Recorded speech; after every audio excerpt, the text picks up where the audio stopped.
Live at Talladega, they almost take on the look of a superhero as they get into their cars and get ready to go at up to 200 miles per hour, traveling in packs, and who knows what's going to happen. They rely on a lot of people, Jeff, including their spotters, as you can look from where they are. And Jeff Hammond, Chris Marston, the Hollywood Hotel. Time to check on the Verizon checklist. Jeff, what are you looking at? Well, interesting you say that. You look up here, you see these guys are the spotters.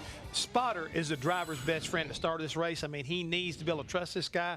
They'll keep him out of trouble, and if they don't listen, they may get him into trouble. The other thing is you got to be looking for a draft partner. That's right, that dance partner is your next best friend, and during the course of the race, they're going to be looking for who's going to be the best friend at the end of the day.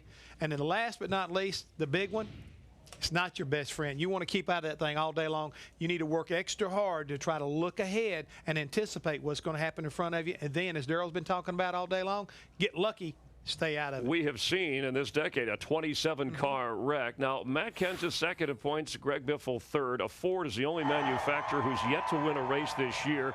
And the Roush Fenway Fords, Richard Petty Motorsports, they're going to be running the FR9 Ford engine for the first time in a race with that many engines and that many cars. Yeah, and everybody's really happy with the performance of that engine so far.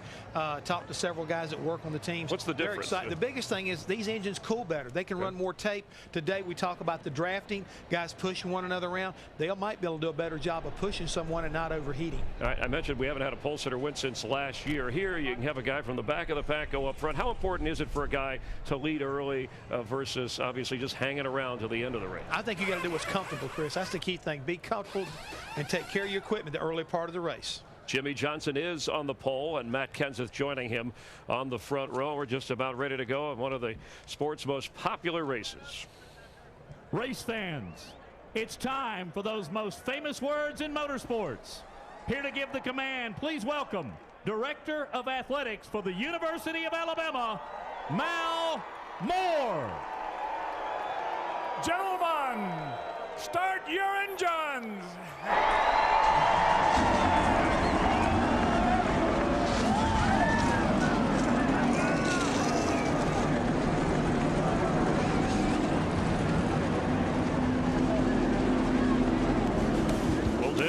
Jr. winning one of his favorite tracks. What about Jimmy Johnson and Jeff Gordon? Will they both be there at the end? The start of something big from Talladega straight ahead.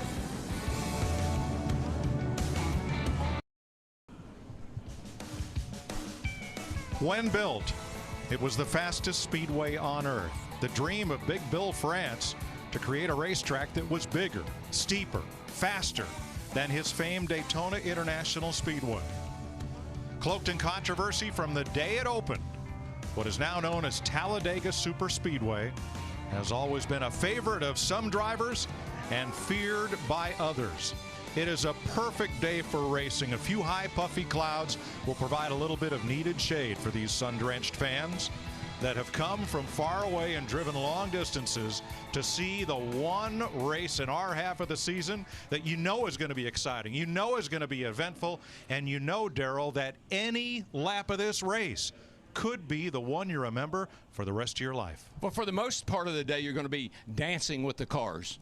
And the other thing you want to watch as we do in-car shots of the drivers is how their eyes are dancing around. Your mirrors, your spotter, all the things outside the race car that you can't see, that you can't control or see, those are the things a driver has to have. He's got to have that spotter telling him what's clear high, clear low, and he got to have those mirrors set right so you can see where everybody is around you and behind you. Larry, your friends are where you find them out on the racetrack. It might not be your teammate or even someone driving the same make of car. You need to find a friend to pit with, and you need to keep that driver up on the chip all day. That's a lot to do. Yeah, and of course, Jeff Hammond touched on the spotter can be one of the most important members of that race team. You know, of the 22 racetracks we go to, the one you feel like as a crew chief that you've done your work prior to pushing to the line, yeah, you've still got to make a lot of decisions, 2 tires, 4 tires, but you feel like you control the least amount of the outcome of your destiny here at Talladega. But the one thing I will say, a fuel run is about 42 to 46 laps. On that last stop, you might think about 3 attempts at a green-white checker. We've not had one yet. This could be the day. Could be the first time. Let's have a look at the Budweiser starting grid for today's race, which was set by car owner points and by qualifying attempts, which meant that only 2 drivers went home, Eric Almirola and Terry Cook. Here are the 43 who will start today's race, and Darrell's going to dial up the most recent restrictor plate winner. Jamie McMurray, it's a DW. Got a copy? Clear, DW. All right, my man, are we going to have a Big Mac attack today? You seem to be Mr. Restrictor Plate here lately. Well, we've got a good Bass Pro Shop Chevy. Actually, I got Johnny Morris from Bass Pro Shop on the pit box today, and he and his boy John Paul were at Daytona at once. So we're hoping they're going to bring us a little luck. But you just got to make it to the end of this deal, and hope you can make the right moves at the right time. Well, this is a pretty big pond you got to fish in here today. Good luck, man. I hope you catch the big one. Okay, thanks, TW. Jimmy Johnson, Matt Kenseth on row 1 to bring them down to the green flag. This race is brought to you by Budweiser, the beer that starts with full flavor and ends with a crisp, clean finish. Budweiser, it's what we do.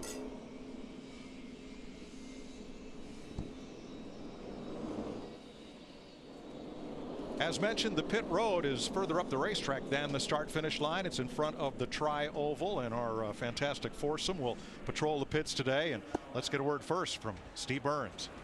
Mike, over 100,000 fans are enjoying a beautiful Alabama Sunday, in stark contrast to the weather yesterday.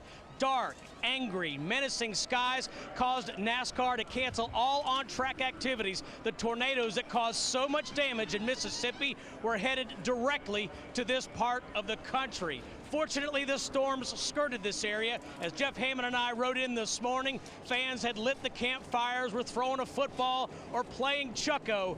They are here in strong numbers, over 100,000, Chris Devoda.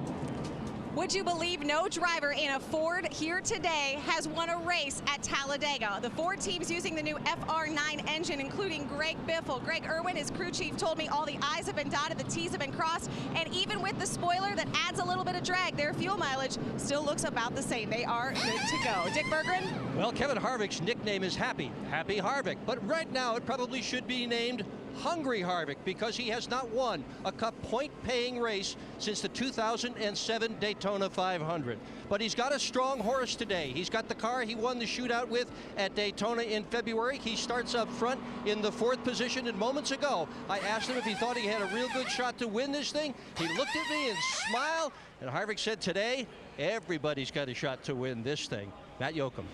Dick, no drivers had a better month than Denny Hamlin. Chris Devoda documented that earlier in the pre-race, but no driver of late has had better cars at Talladega, yet not gone to victory lane than Denny Hamlin. They brought back the car that was so stout here a year ago, and when you pull the guys that really matter at this place, the spotters, because they see everything, they said his car looked perfect in practice. He could go wherever he wanted. The car would do whatever he wanted it to do. Keep an eye on the 11. His best finish here is 3rd. They think today that'll change with a win.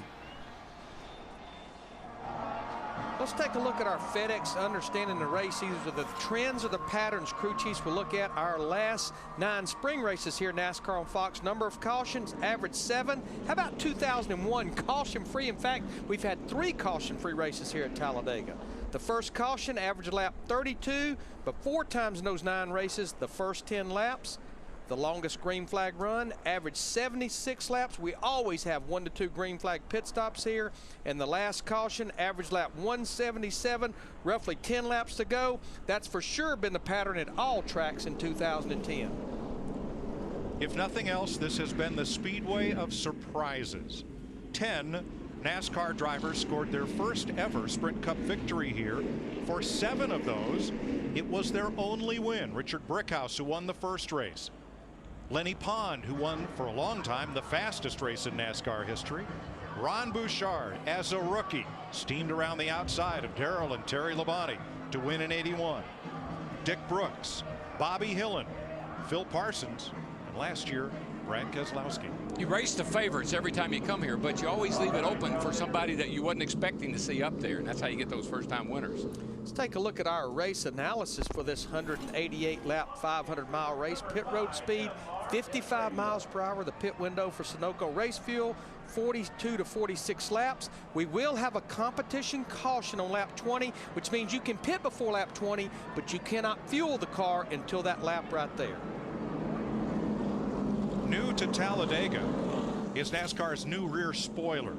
We started out at Martinsville on the half-mile, went to Phoenix the 1 mile, Texas the 1.5 miles, and now we're at potentially NASCAR's fastest speedway for the first time with this new appendage that increases drag and downforce. How will it play into today's race? I think we're going to see a fast race, Mike. I think the cars are handling really good. The guys say they got a lot of downforce with this new rear spoiler. We've got the biggest plate we've had here in quite some time, which means we're going to have fast speeds. This could be a record pace today. Well, we've set the table for you as best we can. Let's turn it over to the fellows who are behind those windshields and inside the helmets to tell you about the opening laps of Talladega. You know, I think when you come down to take the green, it's the first 30 seconds of the race don't really get too wound up, but it doesn't take long for everything to get tight and busy in a hurry. You can expect craziness, at least I can promise you that. You know, so it's exciting. There's a lot of lead change, a lot of back and forth, and as a driver, I really enjoy it. You know, I wish that we would have heart rate monitors in the car. You know, going into this race that just the mindset that it takes to approach this race is totally different than anywhere else we go. Pins and needles, Darrell? Oh, always. It's just that anxiety that you have coming to get to green, because we know you can wreck here anytime, even on the first lap if the cars are going all over the place like they can do here. You know, we talk about a record race pace. Honestly, I think we could set a record for lead changes, especially the way we saw those two cars. They were talking about it in the pre-race, being able to hook up and pick up 8-10 miles per hour by themselves, nose to tail. And I don't want to hammer about wrecks all the time. I know we talk about it all the time when we come here. It's great racing as well. But on the driver's mind is staying out of trouble, not wrecking. We may see some single file freight train parade style racing for a while. But not for long. You have to do that, Mike. Yep. Your heart, you heard him talk about a heart monitor in the car. Your heart won't take 188 laps of intense racing around here like it gets. You got to take a little break somewhere along the way. Well, folks, watch and enjoy these first 187 laps. But remember, 16 Talladega races, including 5 of the last 9, were decided by a pass on the last lap. What you don't want to have happen is to be standing by the water cooler in the morning and somebody says, "You see what happened at Talladega?" All right, fellas, here we go. DW, she's the biggest, she's the baddest, and she's the boldest, and she is the fastest. Reach up there and pull those belts tight one more time. Thank you there, crew chief. Appreciate it very much. I'm setting on ready. I'm sort of jacked up for this thing. I'm ready to go. Hold this field down as I come down here to get the green. Waiting on the flagman. Green flag in the air. Boogity, boogity, boogity. Let's go racing Talladega style, boys.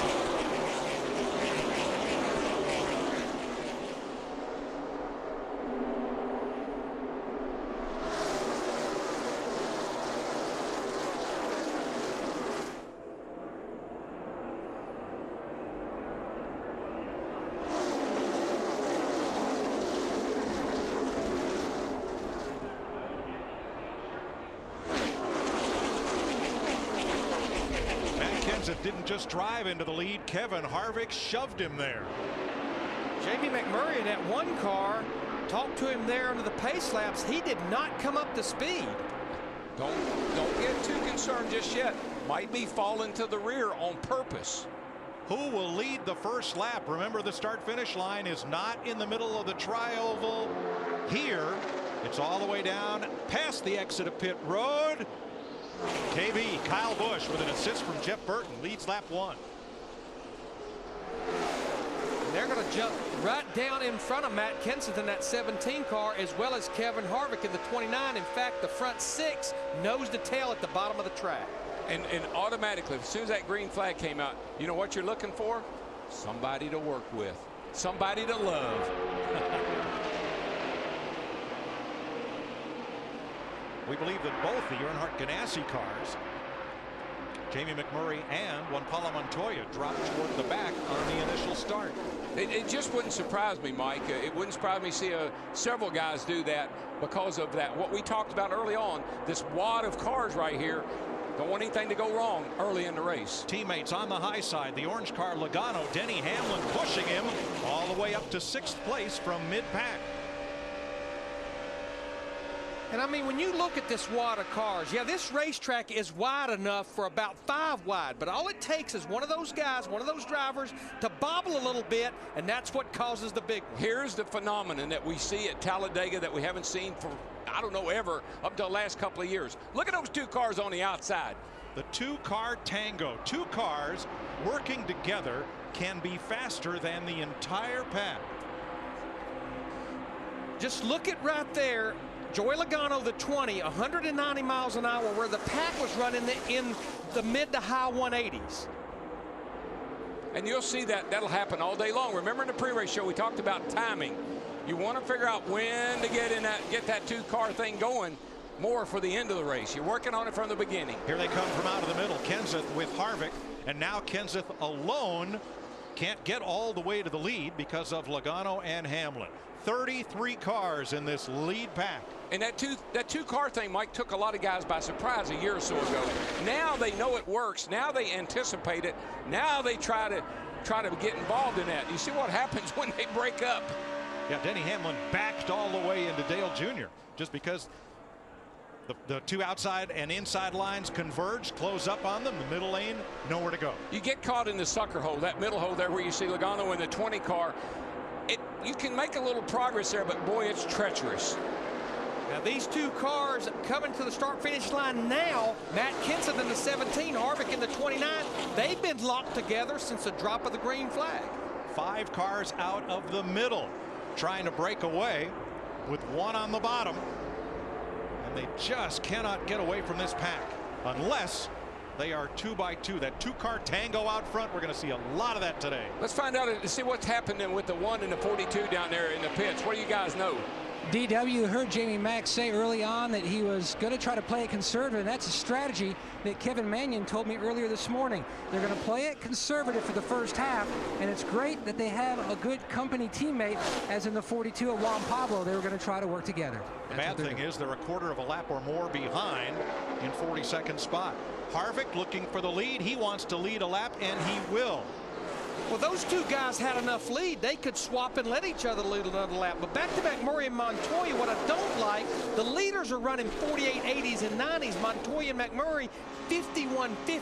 Yeah, that grouping up like that only works when you have the draft of the big pack. Once you fall the back, your 3 or 4 cars just can't keep up with the draft of that big pack. Junior and Hamlin. Here we go. Logano and toot train's coming through. Coming through, boys. And the reason this will work, folks, is because, see, they're in the corners. They can, with this car, front and rear bumper lines up so well, you can push a guy all the way around the racetrack, and that's why it works. And the reason it doesn't work with 3 cars is if the 3rd car pushes the 2nd car out of shape, the 1st car could go for a ride. Yeah, and the other thing is you can only do that for a couple of laps, Mike, because the guy pushing will get his engine will get too hot. They got to swap. But Hamlin in the 11 pushed the 88 up there before they got to the start-finish line. He ducked out, took the lead from Dale Jr. in the 88. Now which lane's going to go? Earnhardt's got a firm lock onto Hamlin's bumper. And from the outside, here comes Tony Stewart, and he's got help. See, even Larry, even this early in the race, you're already saying, I'm sure Dale Jr. is saying to Hamlin, oh, so that's the way you're going to play the game. Make a note of that. Yes. Let me write that down. Yeah, that's the 19 car of Elliott Sadler that's pushing Tony Stewart in the 14 on the high side. Elliott Sadler went from 27th to 5th in 1 lap. It's all about getting in the right line and making the right move, and you can do that very easily. And I'm going to tell you what, there's a car in the high side, that 34 car of Travis Quapple. He started back in the 34th position. He's up there in the 8th position on the high side. Quapple in yellow and blue, 4th in line on the outside. wonder if these guys know that there's going to be a yellow flag at 20 laps. They're not racing like there's going to be one. All right, Hamlin led the first lap. Here comes Stewart and Sadler. The S&S boys teamed up here. Well, the thing we talk about lead changes, unfortunately, the way it's monitored is at the start-finish line only. There's no telling how many lead changes we have around the entire racetrack. And my favorite word for restrictor plate racing, particularly here at Talladega, is co-opetition. That's a Ford pushing a Chevrolet. Why? Because look where they are. Because he can. 8 laps complete. Tony, Stewart, Elliott, Sadler have shot out in front of the field. You're watching NASCAR on Fox. NASCAR Sprint Cup Racing on Fox is sponsored by Sprint, proud sponsor of the NASCAR Sprint Cup Series, by Napa, Napa Know-How, and by the all-new 2011 Super Duty Built Ford Tough. 11 laps complete. When we went to break, it was Tony Stewart, Elliott Sadler, Paul Menard. Now it's David Reagan, Mark Martin, Matt Kenseth, and Regan Smith from 31st position. Now taking over third on the outside of Mark Martin in that black number 78. Well, all I know is Steve Burns made a note of it in the pre-race. Over 100,000 people here. We're 12 laps into it. They have not sat down yet. Don't need no dadgum seat. Just standing room. Need a box to stand on so you can see over the guy in front of you. And I'll tell you right now, Mike, I'm already into the quick. been biting your nails, huh? we haven't gone very far. From Syracuse, New York. Rookie of the year and losing the lead right now to Kurt Busch, who comes by on the outside. Slips up ahead of Smith for the lead. Keselowski in the 12 on the bottom. Hamlin on the outside. They fan out 4 wide in the tri-oval. Busch leads this lap. And the tri-oval, I know it looks real simple and gradual and all that. That's a tough part of the racetrack. Hanging on to a race car in the middle, 3 wide. Now in 7 laps, we'll have the competition caution. This is what happens when Saturday gets washed out and there is no practice. NASCAR will throw a predetermined yellow flag so that the teams can check tire wear and everything else. We can all catch our breath. And we don't anticipate any tire issues here, even with a green racetrack without rubber, but that's being consistent when we lose Saturday's practice. Watch the 48 right behind the 5 of Mark Martin. That is Jimmy Johnson, your point leader and champion. Got a little beat around a little bit from Jeff Burton there. Yeah, he was caught in the middle. Now he has dropped all the way back to the 14th position. But I think everyone that's dropped back knows that in about 6 laps, we'll have that caution regardless of where they're running. Riding with Jimmy, Joey Logano, last year's Rookie of the Year from Middletown, Connecticut, 19 years old. Did a great thing this morning. A group was riding along in a golf cart. Here was Joey on his cart coming the other way. He saw a 4-year-old girl on that cart wearing a Joey Logano shirt. He stopped his cart in front of them, made them stop, hopped out and signed the shirt for her. Sweet. That's a class act. That's sweet. 5 laps when they come back to the competition yellow. Steve? And Mike, Larry Mack was talking about that competition yellow. Steve Letarte, Jeff Gordon's crew chief, told me this morning you're going to see tire strategies all over the place. He said it just depends on where you want on the track. They might change rights or just lefts or maybe even no tires. Really depends where you want to go back out on the racetrack. I really believe this first stop, you're going to see most of them go with 2 right side tires only. You got to be there at least long enough to dump 1 can of fuel. 2 tires is pretty much free on the stopwatch. But you look at Joey Logano in the 20 car. We talk about him being 19 years old. He'll turn 20 next month. You look at his runs here last year, top 10 finishes in both races in 2009 here. You know, Bobby Hillin won this race, and he was 22 years old. That's the youngest winner we've had here. Logano could shatter that record. From 3 wide to 2x2. Logano and his teammate Kyle Busch come by leading in the bottom lane. Joe Gibbs Racing with 3 victories here. And here comes Earnhardt, and he has been the Pied Piper of Talladega, and he's leading that outside line up toward the front. Yeah, the Pied Piper's getting a little group assembled on the high side. The problem that the Pied Piper has is everybody wants to be the Pied Piper. Whoa, boy, look. Saw Hamlin in the 11 dancing around a little bit there. Next Saturday night, NASCAR on Fox goes short track racing for our final time this season. Richmond, Virginia. It seemed like when we were there a year ago, those two cars we're looking at, the 18 car of Kyle Busch and the 88 of Dale Earnhardt Jr., I think they had a little altercation late in the race at Richmond. Logano has led 4 laps. That's the most of anybody. Will he notch his 5th right here? He will, by a car length and a half.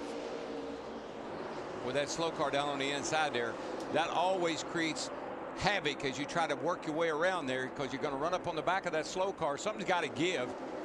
That's Robert Richardson, who ran the Daytona 500, finished 18th. This is only his 2nd start this season. He's in that 37 on the bottom. Worked out all right. They got through there okay. Now, Darrell, this is teammates that have linked up and are running tight with one another, and that's pretty much forced everybody to get in line, mind their P's and Q's for a bit. It has, and you'd love to be able to work with your teammate, because you can talk to, see, these guys, these teams that got radios, they can talk to each other. So you'd love to be able to work with your teammate if his car's as good or equal to yours. Busch brothers battling side by side for 2nd.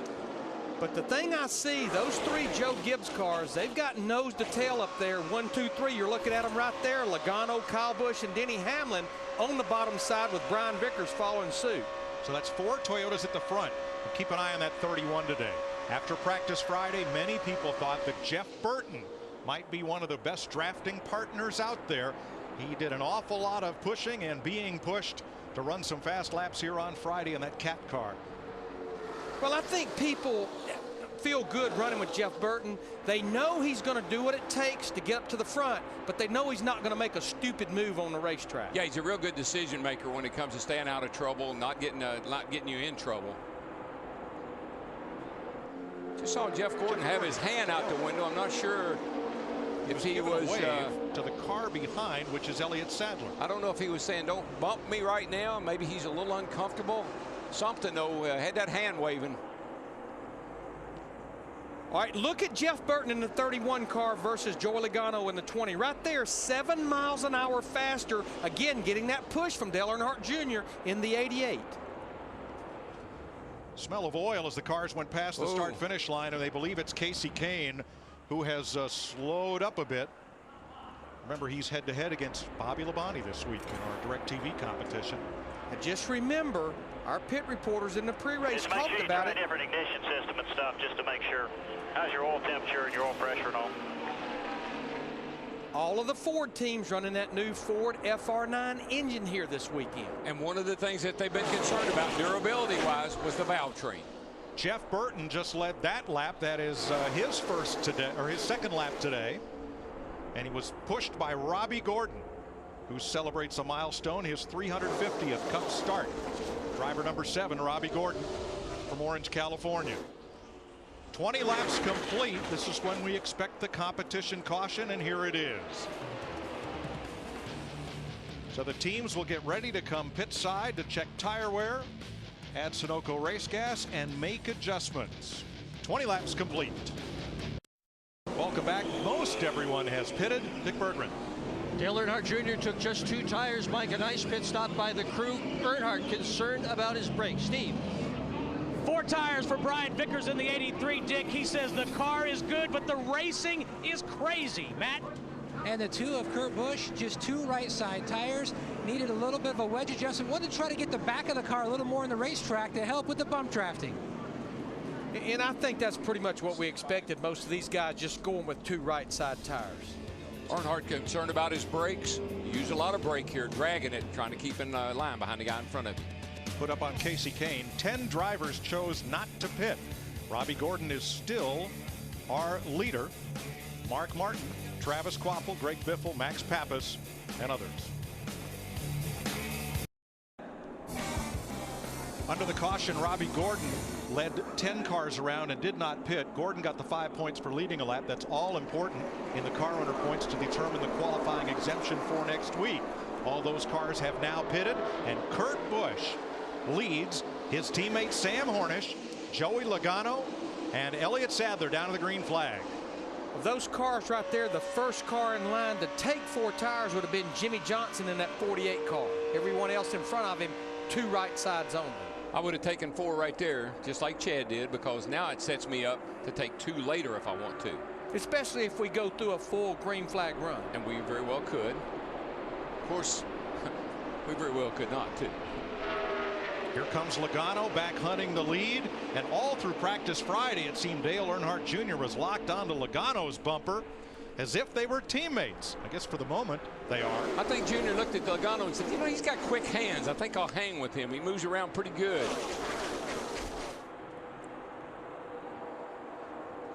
Kurt Busch will not give up the lead. Now it's Busch and Logano coming back to the stripe. A couple of cars reporting problems over that first 20-lap run. First to Dick Berggren. Casey Kane was one of those, Mike. The engine sounded sorrow as he came by here. The crew worked on the engine. They found a bad spark plug, closed the hood, and sent him back out. He should be okay. Steve. Dick, Matt Kenseth spent some extra time on pit road. The team said he had a problem with a vent tube. Now, before the caution, Matt Kenseth, we've talked about how important spotters are. His spotter is Mike Kalanoff. They're having a little bit of a problem getting their timing down. Let's listen. Don't get offended and don't raise your voice at me. You just need to take a deep breath and pay a little more attention here. You're really late on your calls. You called me 2 wide, now it's 3 wide. You called me 3 wide, now it's clear. The guy was to my right front fender before he told me he was outside. I don't know what you got to do, but you got to get regrouped here. I got to know what's going on in traffic a lot more than I am here. Copy that. It's just a tough angle there coming off before, but we're good. Just really need you to be in the seat here with me, buddy. I just need your help today, so just do the best you can. 210, Todd. Well, they are 4 wide right now coming out of turn 2. This is really tight. And you depend on your spotter. I mean, more than anywhere we go, he's got to be in the car with you. He's got to got to be your eyes all around. Larry, I know Mike Kalanoff spotted for your son Brandon the other day. I tell you what, Mike is the best in the business, and you heard him tell Matt, which I agree, when they're coming at him off of turn 4 like they are right there, this is what the spotter's seeing. This is the view, and it's hard to tell when that car's maybe got his fender, your quarter panel, or vice versa. And Larry, you're right. He's the best in the business, and he and his driver are struggling a little bit. Brian Vickers leads this lap with an assist from another Toyota. That driven by Kyle Busch. Denny Hamlin 3rd, Dale Jr. 4th. And Jimmy Johnson 5th. They are your Toyota top performers of the race right now, with Logano in 8th, 27 laps in. And the frustrating thing about racing here is you see Vickers down there on the bottom. They get that big lead, and all of a sudden you watch, they'll get shuffled back into the pack with this group on the outside. Here comes Johnson with Kurt Busch. Looks at the back bumper of Kyle Busch, looks further inside, thinks a little better of it, sweeps up high in that trioval. But I'm going to tell you the 2 cars we better watch. Those 2 cars on that outside. Denny Hamlin in the 11, Dale Earnhardt Jr. in the 88. They hooked up rear bumper to front bumper. Boy, the closing rate is so fast on these cars when they're catching a car in front of them. Somebody's going to run over somebody before it gets over with here. Now Kurt Busch at the blue deuce in the middle. Let's see if he can make any forward progress. He's going to try to catch up to his younger brother Kyle, who is pushing Brian Vickers. You're riding with Kurt Busch. He's going to have company to his left. There's Jimmy Johnson. I'm going to tell you what, we talked about Toyotas. There's a Toyota to the outside of Kurt Busch in his 2 car right now. It's Michael Waltrip in that 55 car, the gold and blue car there. Felt like he would run good here today. Nobody loves Daytona and Talladega probably better than Michael Waltrip. He has an incredible feel for the restrictor plate racing. I think he went to school. He drove for Dale Earnhardt. I think he really went to the Earnhardt School of drafting. And man, does he know how to do it. Started dead last, 43rd position. Of course, the field being set by points because of qualifying being washed out yesterday. We said it in pre-race. Anybody can lead here. Elliott Sadler came from 27th to 5th in 1 lap and led the next one. You know what he told me? He said, you know what? You can wreck anywhere here, and anybody can wreck here. So I might as well get to the front and take my chances. And that's a pretty familiar sight right there, pushing the Waltrip pushing an Earnhardt. We saw that way back early 2000s. Yeah, instead of 88 and 55, just think of the 8 and the 15 when those 2 drivers were teammates at DEI. They may not lead this lap, though. Here comes Hamlin on the bottom, Junior on the top. Ooh, too close to call. I think the fans pretty much told you who led that lap. It was that 88 car, just ever so, how about 7/1000ths of a second he led that lap by. Remember what I said in the pre-race, a little practice. How long did it take me to get to that line and beat that other guy? Hamlin moves up to the outside. They're gone. He's got help from Sam Hornish, but let's see if Junior and Michael can get away for a bit. Now, Michael ran the Daytona 500, came here to race. Don't know what his plans are beyond this race. No, I don't think he does either. But when you talk about pouring the coal to it, that's what Michael's doing right now. That old size 14 smashing that gas right and now. And he wants to lead a lap. At the top of the screen, Johnson and Logano have fallen all the way back to 23rd and 24th. That's just how quickly that draft can move you forward or move you back. That's what I said about getting frustrated. You got a good car, you get out there, you think, oh, I got these guys. Wrong. Look at the bottom, A.J. Allmendinger. Here the they Dinger come. in the 43. He's got Kyle Busch, and they do the two-car tango to the front. I'm going to tell you what, that's the same car he had in the Daytona 500, and it was just as fast there in February. Drove from the back of the field and took the lead without the help of a lot of other cars. This is like yo-yo racing. Now, I didn't say there were a bunch of yo-yos. I just said it's like yo-yo racing. Up and down, up and down. 32 laps complete this time by. And still 30-plus cars in that long, winding lead pack, led by two-time Daytona 500 winner Michael Waltrip for Dale Earnhardt Jr. and Denny Hamlin. That glare coming out of Michael's car, the 55, that's in the teeth showing. That's that ivory. How about Paul Menard in that bright green car running fourth on the outside, and what a great season he's had.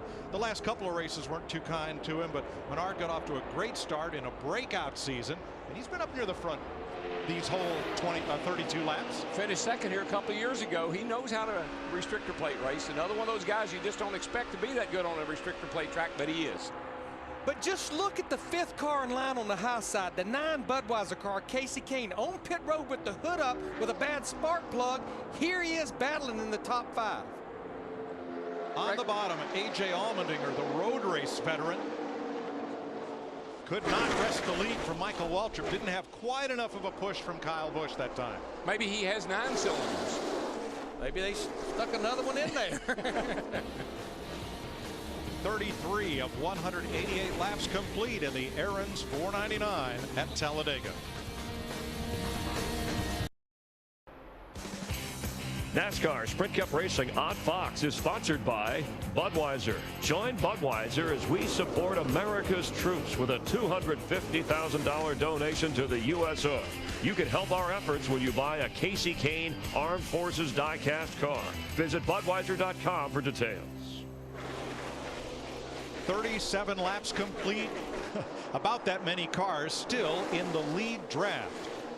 The best view in the house, Brian Vickers on point with Jimmy Johnson, and on the outside lane, Dale Earnhardt Jr. with Jeff Burton, and way up high comes David Reagan leading another group. And I know it doesn't mean a whole lot right now, but Jimmy Johnson is trying ever so hard to lead a lap. He's been looking for somebody that can get him there. Love to get those 5 points. Get those 5 points. It doesn't mean a lot, but you never know. This is the track where Brian Vickers got that first career win a few years ago as a Hendrick car then. I believe the guy that's following him is a guy that he nerfed into. But Darrell, right here with Denny Hamlin, that looks like where you don't want to be, right in the middle of this lead pack. Just trust me, Mike, when you're in the middle, it's like being in the middle of a thunderstorm. I mean, you just are shaking and cars moving, and there's nothing you can do about it. Now back about 3 seconds behind the lead pack. This is an interesting group right here, led by Kevin Harvick, Greg Biffle, David Stremme, Jamie McMurray, and Juan Montoya, and Clint Boyer. This group is much better now than it was before that caution, because this group led by Harvick in the 29, they're running 50, 80s, and 90s, and right now our lead pack, they're running mid 50 seconds. So they're okay the way they are right now, but they have to stay nose to tail, because that's how you'll run the fastest. You got to be able to have a little bit of a sniff of the draft off this big pack up here to be able to run fast enough to not get in trouble. And there's a lot of turbulence coming off these race cars. Kyle Busch would have led that lap, but Junior got a push right there from Vickers. And the 88 goes back out front. Gotta love what you're seeing out of Junior today, Larry. He has got a fast car. He's up there trying to fight for the lead. He's worked with a lot of different people. He's looking good.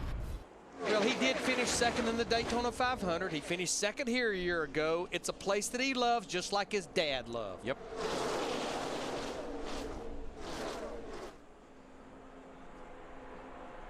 Let's get an update on Kyle Busch. Here's Krista.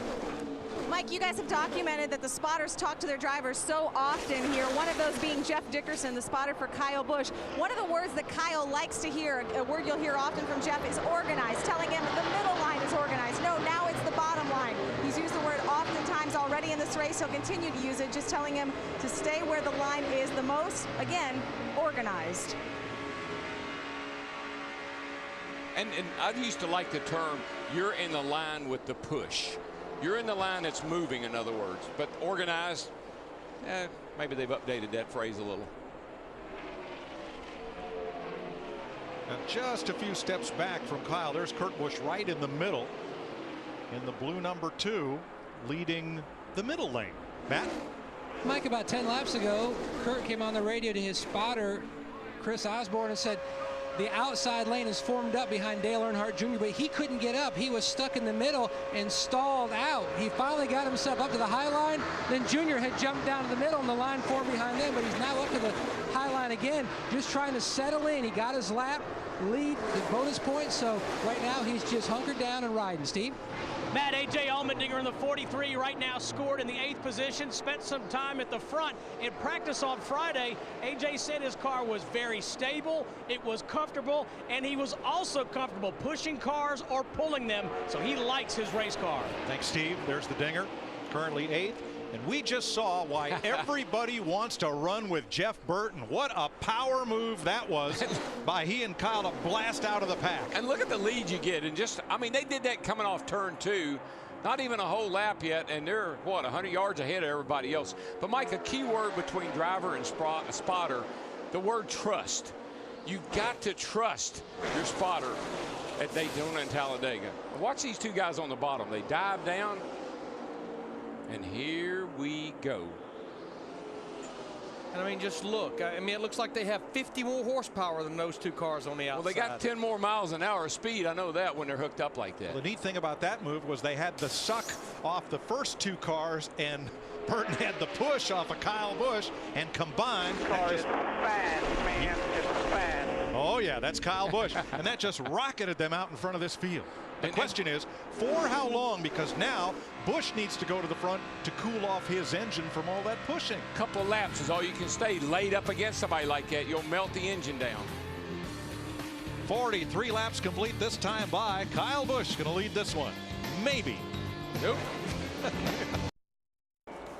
46 laps complete in Talladega. Nobody's led more than 8 laps, and that nobody would be Dale Earnhardt Jr., who just went to the high side coming through the trial and gave up the lead to Kyle Busch, being pushed by his nemesis, arch enemy for the championship, Jimmy Johnson. But as we've said, your friends are where you find them, usually nose to tail. Let's show you what happened to Dale Jr. and did he pull up out of the lead, or was he looking for help on the high side, Darrell? No, I think what he did was he expected to go high, stay high here, and everybody would go with him. Nobody went with him. And this is the wrong move if you're coming to the white flag. This is what you don't want to have happen, to get caught out like he is right now, because he's going to end up in about 20th spot. Junior's fallen to 7th right now, and he's coming back. So he'll with go back Brad to Keselowski in the 12. Back to the bottom. That worked better for me. And back to the front. That quickly. Now it's time for the Aflac Do You Know Quack Trivia Quiz. Aflac pays cash fast, usually in 4 days. April 1987, Bill Elliott sets the NASCAR Cup qualifying record at Talladega, the fastest recorded lap speed at a NASCAR sanctioned event. How fast was it? Text your answer, A, B, C, or D, to 36888 and enter to win a replica helmet autographed by Carl. Log on to foxsports.com/Aflac Racing for more details. You're talking about a track that was scary back in the day, back before restrictor plates. This place was like running a short track. You was going so fast. Yeah, there was no angle limit on the spoiler. You just layer back, buddy. It was almost an extension of the deck lid. You laid it down to 10 degrees and you put as big of springs in the rear as you could to hold that 10 degrees in the air. Brad Keselowski, in his first full season of Sprint Cup competition, young second-generation driver from Rochester Hills, Michigan, won here last April in a controversial finish, and now he leads as another second-generation driver, David Reagan from Georgia, with a push from Dale Jr., goes back to the lead. One of the things that really makes me nervous is when the cars swing out from behind each other. You time that wrong and you clip that guy, that's what starts trouble here. You know, Keselowski won that race in that 09 car that's being driven by Mike Bliss. Mike Bliss has been running right up there inside the top 10, driving for James Finch. He was just in front of Joey Logano in the 20 car. You'll see the red car right there in the 09. Well, you see Kyle Busch doing a good bit of back and forth, side to side on Keselowski's bumper. I would call that worrisome if it was me. Is he just trying to get the nose out to get a little clean air, Darrell, or what? Not sure why he's wiggling around like that. That's very upsetting to the car that you're pushing. You could see it upset that 12 car right there through the tri-oval. You talked about how treacherous this tri-oval really is. That's not the way you want to do it. It's a little dangerous. Something happened that Kyle lost his momentum, perhaps had to lift out of the gas, and when you do that here, you're apt to get freight trained. Bottom three. Bottom three. Means you're in the bottom of 3 wide. There they are, and it's Burton who pokes the nose out. See how they jump out of line? That's the only thing you got to worry about when you jump out of line, that you don't clip the guy in front of you or that you slide over into the guy beside of you. Now just remember that white 17 car of Matt Kenseth, he's 1 lap down, had the problem on pit road with the vent hose. They were running about 2 seconds a lap faster. They've lapped him. The good news is it's early and he's the very first car by far a lap down. Caution comes out. He gets the free pass back on the lead lap. I think the other thing, Larry, that we're not really sure of, and I think the drivers are experimenting a little bit, is the effects of that big rear spoiler. They had no history with that spoiler on this car here. I think these drivers are experimenting quite a bit.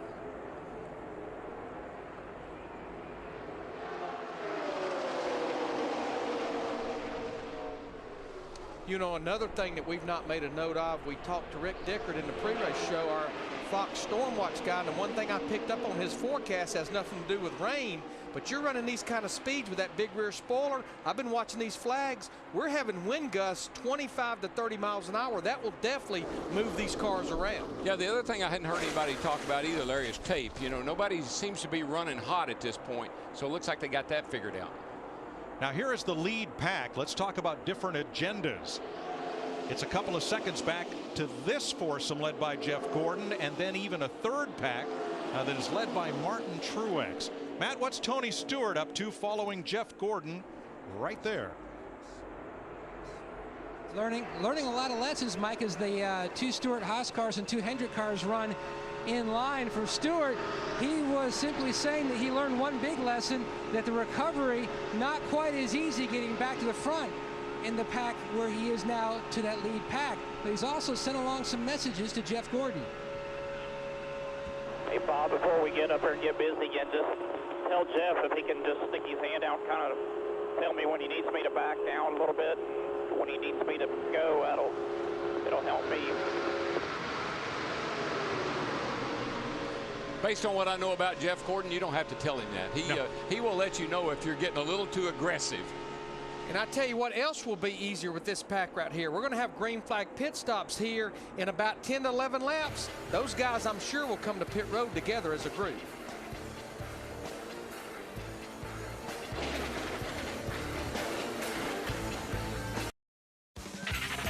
NASCAR Sprint Cup Racing on Fox is sponsored by AT&T. Rethink Possible. By McDonald's. I'm loving it. And by New Line Cinemas. Theaters everywhere, April 30th. 57 laps complete. Jeff Burton has led 9 of them, most of anybody. So how fast was Bill Elliott's Cup qualifying record set at Talladega in 1987? 212 miles per hour. Mike, that field, every qualifier qualified over 200 miles an hour that race. 2:12. Burton out front, the 17 of Kenseth a lap down. Kyle Busch, Casey Kane, Bobby Labonte. Now Kevin Butler's car, the Racers Group entry, right up there with him. Very successful road race team and running top 5 here at Talladega. Yeah, Mike, I mean, look at the 17 car. We know he's a lap down, but look where he's running. And look, just jump over a car behind him. The 9 car had a big issue. Look where he's running. Well, there it looks like we're about 8 to 10 laps toward pit stops. 3 laps ago, everybody was single file, all nicely lined up like Mrs. Murphy's Sunday school class. And now it's on again. But I thought that was a great strategy, and we thought they would stay that way until we got to those green flag stops. Because I'm going to tell you, other than Daytona, you're out there running 200 miles an hour, and you're trying to get to pit road and get down to 55 miles an hour. When you're in this configuration, it can be havoc, I promise you. It's like trying to get on the off ramp, and you're in the outside lane. You got to clear a lot of cars to get to pit road, and you got to be sure you don't get run over from behind. Sam Hornish for Roger Penske trying to lead a lap, and he's getting a lot of help from Michael Waltrip. He'll do it. Mikey just wants to lead. That's all he wants. You know, I'm decking out, Sam. I want the lead. But you know, as we get close to these pit stops, Darrell, you and I had the conversation about taking 4 on that caution at lap 20. This could put you in a position to take 2, but you're going to have to be there for quite a while because you're going to be dumping over 19 gallons of Sunoco race fuel. I'd say a lot of them will take 4. I would take 4, and I'll tell you why. When you're in this kind of traffic and you're moving your car around like we see these guys doing, you got to have grip. You got to have the grip to be able to hang on to that thing. Who is that, Mike? That's Michael Waltrip, who's backed up that whole outside line, Darrell. I don't think he got off turn 2 very well. Not sure what's happening. Well, the car could have got out from under him, and if you have to lift any at all, you'll get run over from behind. That's a big problem, the closing rate. Remember, we talked about that. If the guy in front of you slips or lets off, you're into him. Jeff Burton was in front in the middle of the tri-oval, but because Kyle Busch had a push from Denny Hamlin, Busch led that lap, his 4th of the race. You know, Mike, we're not even a third of the way through this race. We have had 33 lead changes already. We could be looking at close to 100 lead changes in this 188-lap race. Oh, I think we will, Larry. Now, I think also a lot of these guys are starting to anticipate that green flag stop. They've got to get single file. You got to sort this out before you dive on pit road, or somebody's going to get run over. 43 drivers started this race. 18 of them have led the race for at least 1 lap at the start-finish line.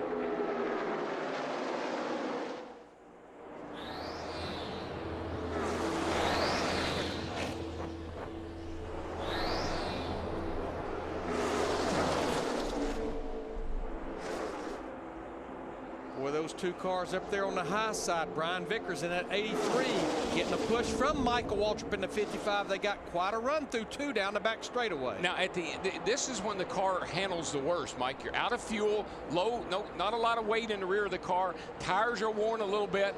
Car starts moving a little bit more than it did earlier in the run. I think Michael Waltrip at that 55 is going to have a lot of friends today. He's not here racing for points. He's only going to run 3 to 5 races this season. He wants to do one thing, and that's win. So if you want to win, there's a fellow to hook up with. Man knows how to draft at these super speedways. 55th anniversary for Aaron. That's why Michael has the 55th anniversary logo on his hood. Great promotion for those guys. So Brian Vickers leads his 4th lap of the day with an assist from Waltrip. And does Denny Hamlin have a problem? Matt. Mike, there is concern from the cockpit. Denny Hamlin has reported to his team that he might have a possible electrical issue. The volts down to 10 on the gauge. He is shutting off different parts of the electrical system as far as fans and blowers.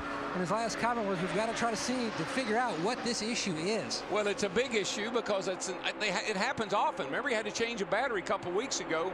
Seems like they have a lot of ignition problems, battery problems. Here comes our points leader, Jimmy Johnson, in that 48 car, getting a push by his teammate, Dale Earnhardt Jr. in the 88. And Larry, I think now at the end of this run, just before pit stops, you find out who's got the best race car. Oh, you got a lot of help. Inside only.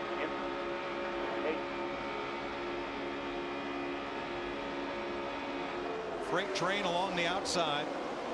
Johnson with Busch pushing. And a whole lot of help. David Rudiman in 3rd. And here's Hamlin with Junior, trying to come right up to them, right up to the lead. They'll be right there when they get it.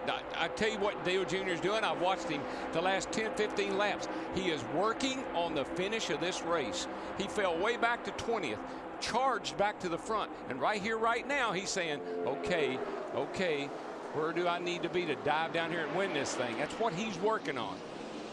Seeing those green flag pit stops start, you see about 8 or 9 cars on pit road. This will be a routine stop for these guys. Steve? Brian Vickers on pit road. The last stop, Mike, he took 4 tires. This time he's going to take just 2. They're also going to make sure that grill is clean on the 83, Matt. And the 55 of Michael Waltrip is in as well. The 2 of Kurt Busch, 4 tires this time. Remember, they went the 2-tire route the last time. Chassis adjustment completed. Says the track getting much more slick during this stage versus the first segment. All right, Travis Kvapil was in. Sam Hornish made a stop. Joey Logano, Scott Speed, and Bobby Labonte. Now, the second time around, a lot more takers. Robbie Gordon comes in as Kvapil goes out, and here's a big pack at the head end of pit road led by a crash. Keselowski got hit by Marcus Ambrose coming into his pit. Dick. Dale Earnhardt Jr. pitting. He has said nothing about the behavior of the car, but he has run in the top 5 all day long. It was a 2-tire stop last time. This time it'll be 4. I mean, you want to pit with partners because that's the way the draft works, but you prefer not to be on pit road with about 18 other race cars like we're seeing doing this lap here. Kyle Busch comes out. That's David Rudiman just ahead of him in the 00. Jimmy Johnson scoots out from pit stall number 1. Jeff Gordon, Matt Kenseth, Tony Stewart, Dale Earnhardt Jr., Sadler, Newman, Smith, Truex. No apparent damage to that 47 of Ambrose. Allmendinger's out, and about a dozen more, all making pit stops under green. I'm going to tell you, Casey Kane's crew goes to work. And here's Steve. Jeff Burton to the attention of the Todd Barrier team. Right side tires for Jeff Burton. Many teams taking 2 tires on this round of stops, but Burton will take 4. No other adjustments to his Chevy. Thanks, Steve. There was damage to the right front of Brad Keselowski's car as he came out from pit road. Matt? And the 11th, Denny Hamlin is in. A 4-tire change for him, as well as air pressure change. And Mike, you should see the cosmetic damage to that right front fender on the 12. Casey Kane, Paul Menard all made stops, and it'll take a while to get this field back together. Hamlin led the last lap from Burton, Menard, and Kane as they came across the line, and then Jimmy Johnson rocketed past. They're as scattered out now as a covey of quails, but don't trust me. They'll all come back together here pretty quick. 66 complete, 122 to go at Talladega. This is NASCAR on Fox. 69 laps complete in Talladega. Sprint brings you an inside look at what's happening now inside the NASCAR Sprint Cup Series. Kyle Busch has the fastest lap of the race, 48.591 seconds. And the biggest mover forward, that is, up 41 spots from where we started, is Michael Waltrip, who is our leader.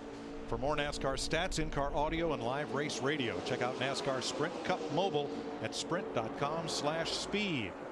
Well, Darrell said it right before we went to break. It took 3 laps for us to cycle through those green flag pit stops, and cars were really strolled out all over most of the racetrack, and now you look, they've come right back together. There's the lead pack coming at you down the back straightaway. Let's take a look at the green flag pit time in 2 laps, including the pit stop and getting back up to speed. Some of the faster times that we had right there, you can see David Rubin was the quickest. Most of these guys, though, they were able to go with just 2 right side tires because they changed 4 on that first caution at lap 20. Most drivers will tell you, Mike, there, you know this, handling is not a big issue here, but grip is. I don't care where you go. I'd still like to have me nice 4 fresh ones on there. It's not that they'll make you run faster, but you can drive. You can maneuver the race car. Getting these conditions like they're in, they need all the grip they can get. Joey Logano led that lap. Regan Smith, with help from the 18, has overhauled him. And now Marcus Ambrose is in after that contact with Brad Keselowski on the earlier stop. Dick? Well, he had a vibration in the car. They also think one of the tires might have had a hole in it. And, of course, this is going to put him way, way back and with nobody to draft with. He will be one of 3 drivers a lap down. Matt Kenseth and Max Pappas the others. Look at the head end of pit road, and you'll see Ambrose cut right across the nose of Keselowski's car, trying to get from the outside lane into his pit, which is pit stall number 1. So a bad break for Brad. But you pointed it out, Mike. Brad Keselowski is pitting way down pit road at pit 12. Knowing that many cars were coming to pit road, he was awfully low on pit road. You would have thought he would have been more to the outside. Probably got forced down there somehow coming in. You know how fast you come on pit road. You're coming in there 3 or 4 wide. You really can't pick the lane you'd like to be in. That's a bad break. What Keselowski needs is to draft behind someone so that dented up front fender won't be stuck out in the wind. Yeah, it won't know it if it's behind the car. Right. But when it's out front, I promise you, the air will know it. 28 different drivers is the record for leading this race. We've had 20 out front so far today, and we're not even halfway.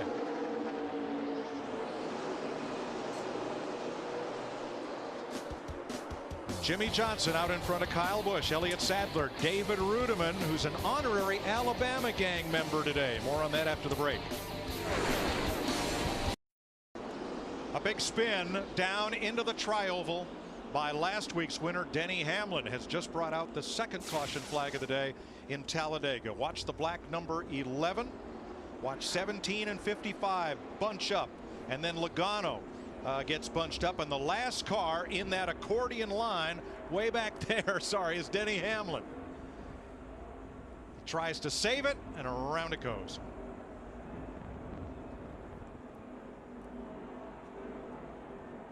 You know what I saw, Larry? Didn't get airborne. No, this is true. 2 wide.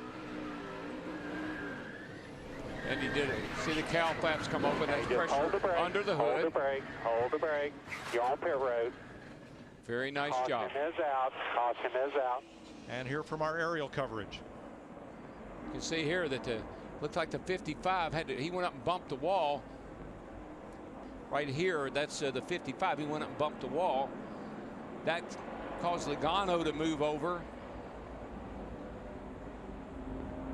And then I think that was just a chain reaction, one of those things where the guy saw something happening in front of him. Hamlin may have lifted a little bit. When you see cars in front of you starting to move around like that, Hamlin saw that. He had a chain reaction here. See him back at the back right there, and he was running up on the back of Sam Hornish's car, and he had to get on the brakes. So the good news for Hamlin, though, no contact with the wall or any other car. Dick. This is going to be a very fast stop for Dale Earnhardt Jr. Gas only, no tires. Steve. Jeff Gordon took right sides the last stop. This time, just left sides. Krista. It was 4 tires last time for Kyle Busch. This time, right sides only. Matt. And for the 48 of Jimmy Johnson, no handling issues at all. 4 tires for Elliott Sadler. They're going with a 2-tire change left side this time. Elliott said the car a little free when he's out front. Well, obviously, anytime you get an opportunity at Talladega, you want to get in there and get fuel in the car, knowing you'll get those long green flag runs. Also, you want that weight in the back of the car, gets that spoiler out of the air. We'll point out the dashes on the second place car. Kyle Busch is because we're not receiving telemetry data from that car. And we'll mention that David Stremme gets the free pass as we send you to Chris Myers and an AT&T race break. And 46 lead changes in the first 50 laps. Mike, we've already had double the amount compared to lead changes that we had in the fall last year in this race. So this is some of the early bump drafting. Kurt Busch getting a little push from Ryan Newman. Harvick and Kenseth here. Now look at that 17 car going inside around to go to almost to take the lead, pulling away from the big pack. And this is what's going on, folks. They're pushing all the way around the racetrack. Dale Earnhardt Jr. getting a big push from the 11 of Denny Hamlin and pulling away. And Jimmy Johnson, our points leader, just kind of getting bounced around in the middle, but hanging in there. Jeff Gordon using sign language with his hands there to give a signal. But moments ago, the first incident at the speeds we've been going in the lead changes, you thought this might have happened earlier. Yeah, might a little bit earlier, but looky here. The 11 car gets out of shape, around it goes, but look at what happens here. The car swings back around. The roof flaps deploy. The car stays on the ground. The 11 car continues. Everybody okay? The caution is out. other than the caution that was planned by NASCAR a little bit earlier as we watch from the Hollywood Hotel, and thanks for being with us. So what have you seen so far other than exciting racing, but it looks like everybody's holding their breath, just the littlest nudge. He was going about, what, 175 when Denny spun? Yeah, at least that right there. Again, these guys are doing such a great job of giving and taking, and NASCAR told them, you police yourself, and so far they've done a really good job of not doing anything crazy. This is Talladega. Racing's supposed to be fast, but at the same time, I've seen some good judgment used out there so far. Yeah, how about in terms of strategy, Jeff, and what we've seen from drivers so far? And as Mike pointed out, Mike Joy, you had a guy make up 20 spots or fall 20 spots within one lap. It's not strategy. It's going to school. Right now, you're trying to understand what this new combination will allow you to do. We've watched the 88 car do it from the inside, from the outside, from the bottom side. He is going to school right now to try to figure out where he needs to be at the end of this race so he can possibly win it, and so is everybody else. We saw Jeff Gordon get up near the top. He has said he's had maybe the best car a few times this year, has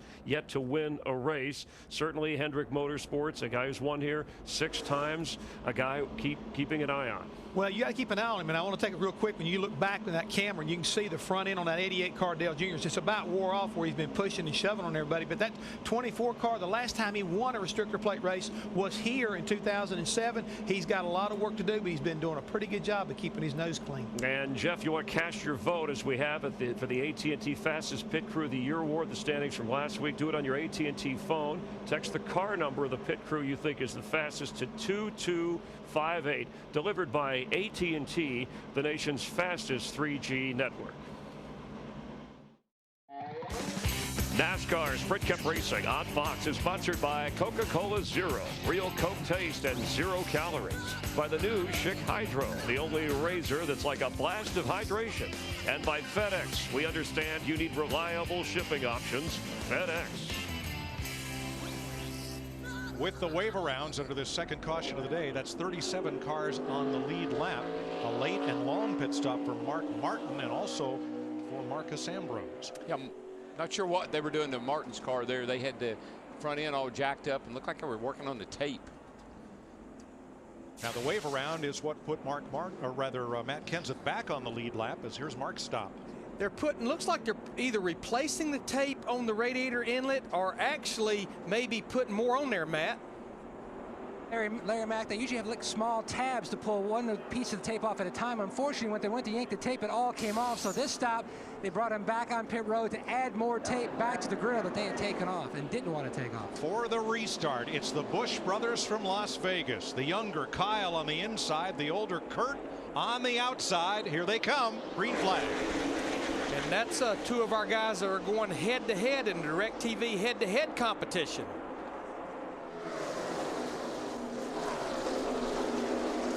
Top 5, Jeff Gordon, Dale Earnhardt Jr., Elliott Sadler, Sam Hornish, Casey Kane, Mike Bliss up in the top 10, Scott Speed and Jeff Burton.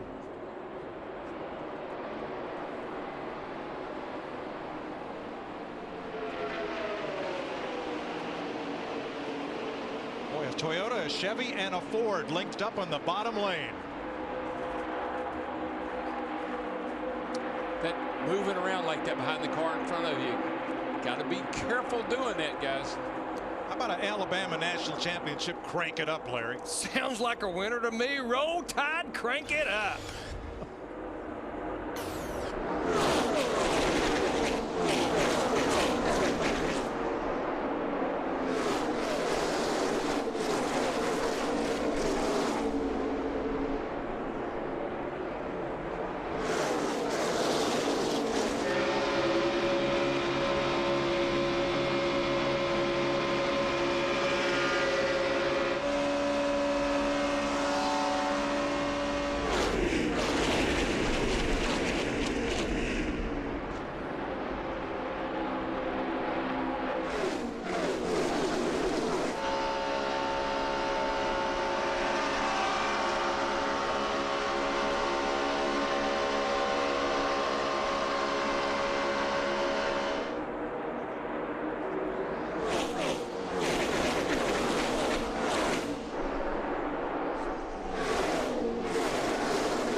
Sadler and Busch, Kurt Busch that is, Gordon and Earnhardt. And in fifth spot, David Rudiman. Elliott Sadler scored more points in the plate races than anybody else last year. Leading the line in that number 19 Ford. In fifth spot, Rudiman for a long time as David comes to the front on the outside behind Jeff Gordon. The fan favorites here were the Alabama gang. Bobby and Donnie Allison, Red Farmer, Neil Bonnet, Davey Allison. And Donnie and Bobby's brother Eddie has his name on the roof of Rudiman's car, making the Florida native today an honorary member of the Alabama gang. Looks like it's got him to the front. Larry, you didn't set that up somehow, did you? I mean, we just cranked it up. You give me the roll tide stuff, and Rudiman takes the lead. What's going on? He's taking the lead and pulling away a little bit, I might add. I would say this will be about like Dale Earnhardt Jr. leading the lap here at Talladega if this 00 car can make it back here to lead this lap. And how about Bobby Labonte right there with Rudiman and coming for the lead? Labonte trying to become trouble. Sam Hornish, the 77. He got into and Elliott Sadler was involved. Menard, Stremme, and Kenseth. Michael's going out there. He got damaged too as he went by. The 36, the Tommy Baldwin car of Johnny Sauter, all involved in the tri-oval. Darrell, you talked about the tri-oval. Most treacherous place around is 2.66 mile see if track. we can see what happened here. We see the yellow cars up on the outside there. Way up high, the yellow car. That's Sauter. And around he goes. Looks like that's the off front the bumper of Kyle Busch. Yep. And of course, all these other guys down here on the inside. There's a lot of cars bouncing off of each other. Matt Kenseth gets a good bit of damage. Sauter is okay. He's put the window net down, signaling emergency crews that he's all right, and everyone else drove away. One of the things that I didn't like about that last sequence of pit stops, fuel only, no tires. Somebody took 2, somebody took 4. Cars get a little bit off. Look in the high lane. Michael Waltrip right behind Kyle Busch in the 55. Pow gets it in the left front. Boy, he did. That's a hard lick. Poor Matt Kenseth. His day was just doomed from the get-go. One thing I'm most impressed about as you see this unfold, we have cars sideways, we have cars backwards with their tail to the wind, and we have every car firmly on the ground. Yeah, the roof flaps now are doing their job like they used to do, keeping the car. You see, which car was that? That's the 26 maybe, or the 19 there that was around backward, and the car never did anything. But I mean, there's no question Kyle Busch in the 18 gets into the back of Johnny Sauter in the 36, but he had Michael Waltrip in the 55 stuck up his rear bumper. Yeah. Kurt Busch also got some heavy right side damage on that one. Yeah, he did. There's a look at it right behind the right front wheel. I think that's repairable. This probably not. I mean, the car took a hard shot into the outside wall. It's going to damage probably some of the the garage. suspension Be parts. the door like that right there. Yeah. Yeah, the left front looks as bad as the right, and Matt Kenseth has it on both sides of the front end of the Valvoline Ford. Yep. Talked to a lot of drivers this week. There's Max Pappas in the 13 car going to the garage area. You look at Matt Kenseth, comes in here second to points, knowing that this restrictor plate race can be a game changer in these points. And you wonder why Dale Earnhardt Jr. called it the lottery? There was your answer right there. Elliott Sadler, a little bit of right side, right front damage there. Not too much. Not much at all. Make sure you shape that fender real good at the top. And Kyle Busch, you see the mark just below the grill on the front bumper from the contact. Bring it to us, bring it to us. With Sauter. Here's our Built Tough Ford track facts. Ford leads all manufacturers at Talladega with 26 Sprint Cup poles. Mark Martin in a Ford won the fastest Sprint Cup race ever held at Talladega, 188 miles an hour average speed.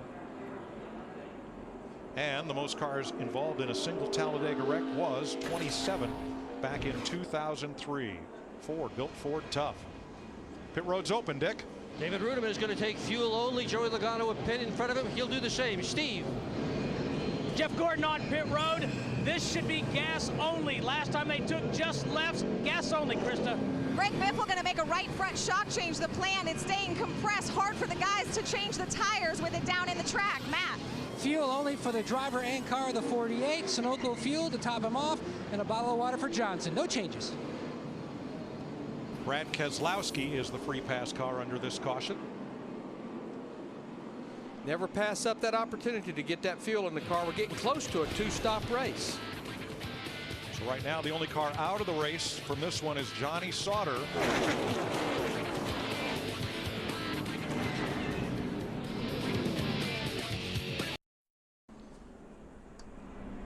Welcome back to Talladega. Here are the drivers involved in the crash, and a couple of them have gone to the garage area as a result of the damage sustained. A lot of work on pit road, and while we're under caution, time for our DirecTV head-to-head pit whip. We'll start with Matt. Mike, number 1 seed from the turn 3 bracket, Jimmy Johnson up against this week Juan Pablo Montoya. Montoya, he advanced from last week by finishing 4 spots ahead of Brian Vickers. Johnson has a win here. JPM has a pole. Johnson, pretty much they migrated toward the setup of their teammate Jeff Gordon. They weren't as sporty as they normally were here. The car just wouldn't suck up.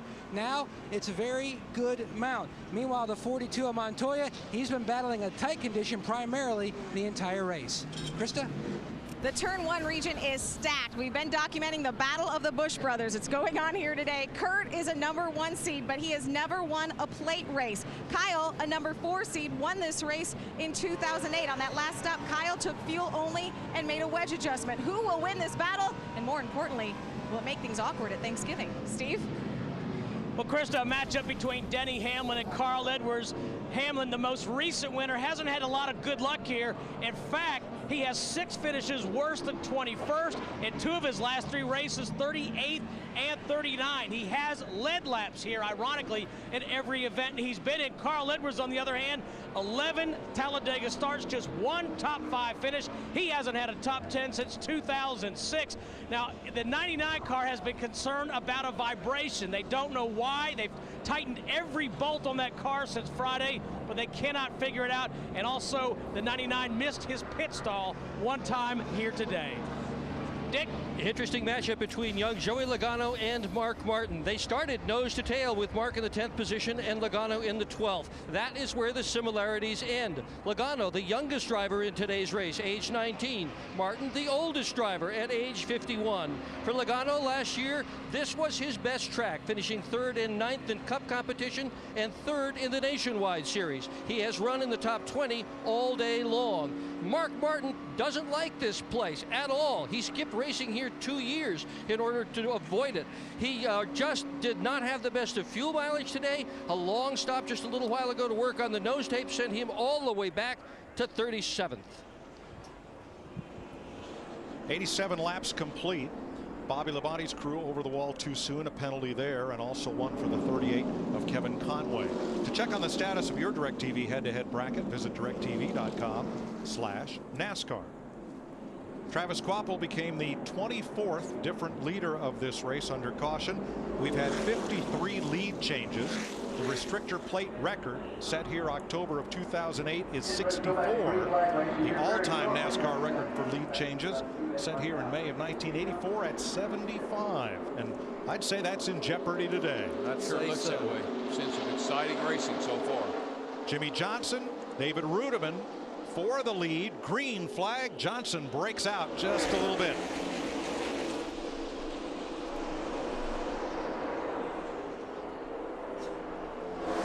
Rudiman's got to feel a little bit like the odd man there. You got the Gordon down underneath him, pushing him. Johnson in the 48 car there, and Dale Jr. 88, teammates to the 24. Looks like that 00 Alabama car. With the wave around and the free pass to Keselowski, there are 33 cars on the lead lap. Pretty nice shove here, Larry. Getting a real good shove from that 24 car of Jeff Gordon.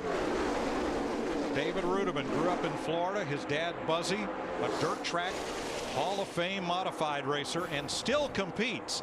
Buzzy's sponsor these days, well, that would be David. That's right. The engines and the tires and my favorite thing that David told his dad, Buzzy, he and Brian Patty were building Buzzy a new modified, and Buzzy was getting a little impatient. He said, Dad, we build fast cars. We don't build cars fast. Well, he better enjoy this lead while he can, because those 2 guys on the high side, Dale Earnhardt Jr., the 88, Jimmy Johnson, the 48, they are a coming. Jimmy Johnson looks to tuck in still pushing behind Jeff Gordon in front of Tony Stewart. And we picked up some interesting conversation during the caution flag from Johnson's team about who to draft with. There's nobody, and I mean nobody, that can stay up there consistently. You know, the 11 car, he's fast, he falls back. The 18, he falls back. The 88, all of them. There's nobody that has stayed up there consistently. Now, one thing I will say is the 55, you know, once again, he's a pretty good drafter. He does a good job of getting locked onto people. You might want to keep that in mind towards the end of the race. Yeah, that 00, it's amazing how fast he can push a car. I guess I've had the 18 on me, but the 00 has probably been the best I felt so far. Doing a great job, buddy. Give those belts a tug. Make sure you're getting something to drink, man. Now that was recorded during the previous caution before Michael Waltrip was just involved in this most recent incident. I'm surprised the 31 wasn't mentioned because Jeff Burton has pushed several cars, including himself up front. And he's one of the drivers who's led a lot of laps here today. Yeah, I don't think that they're going to be able to use the 55 for any drafting help today, Dick. No, indeed they're not. But Michael Waltrip, you had a terrific run there today, leading some laps for a part-time guy. Did you have fun out there? I had a blast. And you know, Dick, I'm retired, so I can think what I want. And honestly, one time I looked up and it was me and Dale Jr. in the front, and I thought, this feels great.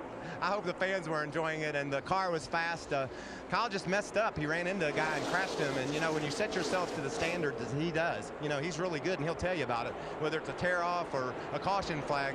When you set yourself to those standards and then you make a mistake like that in front of the field, that's kind of disappointing. Nice job today for you behind the wheel. Kyle Busch ran into Johnny Sauter to cause that crash. Sauter's car's in the garage.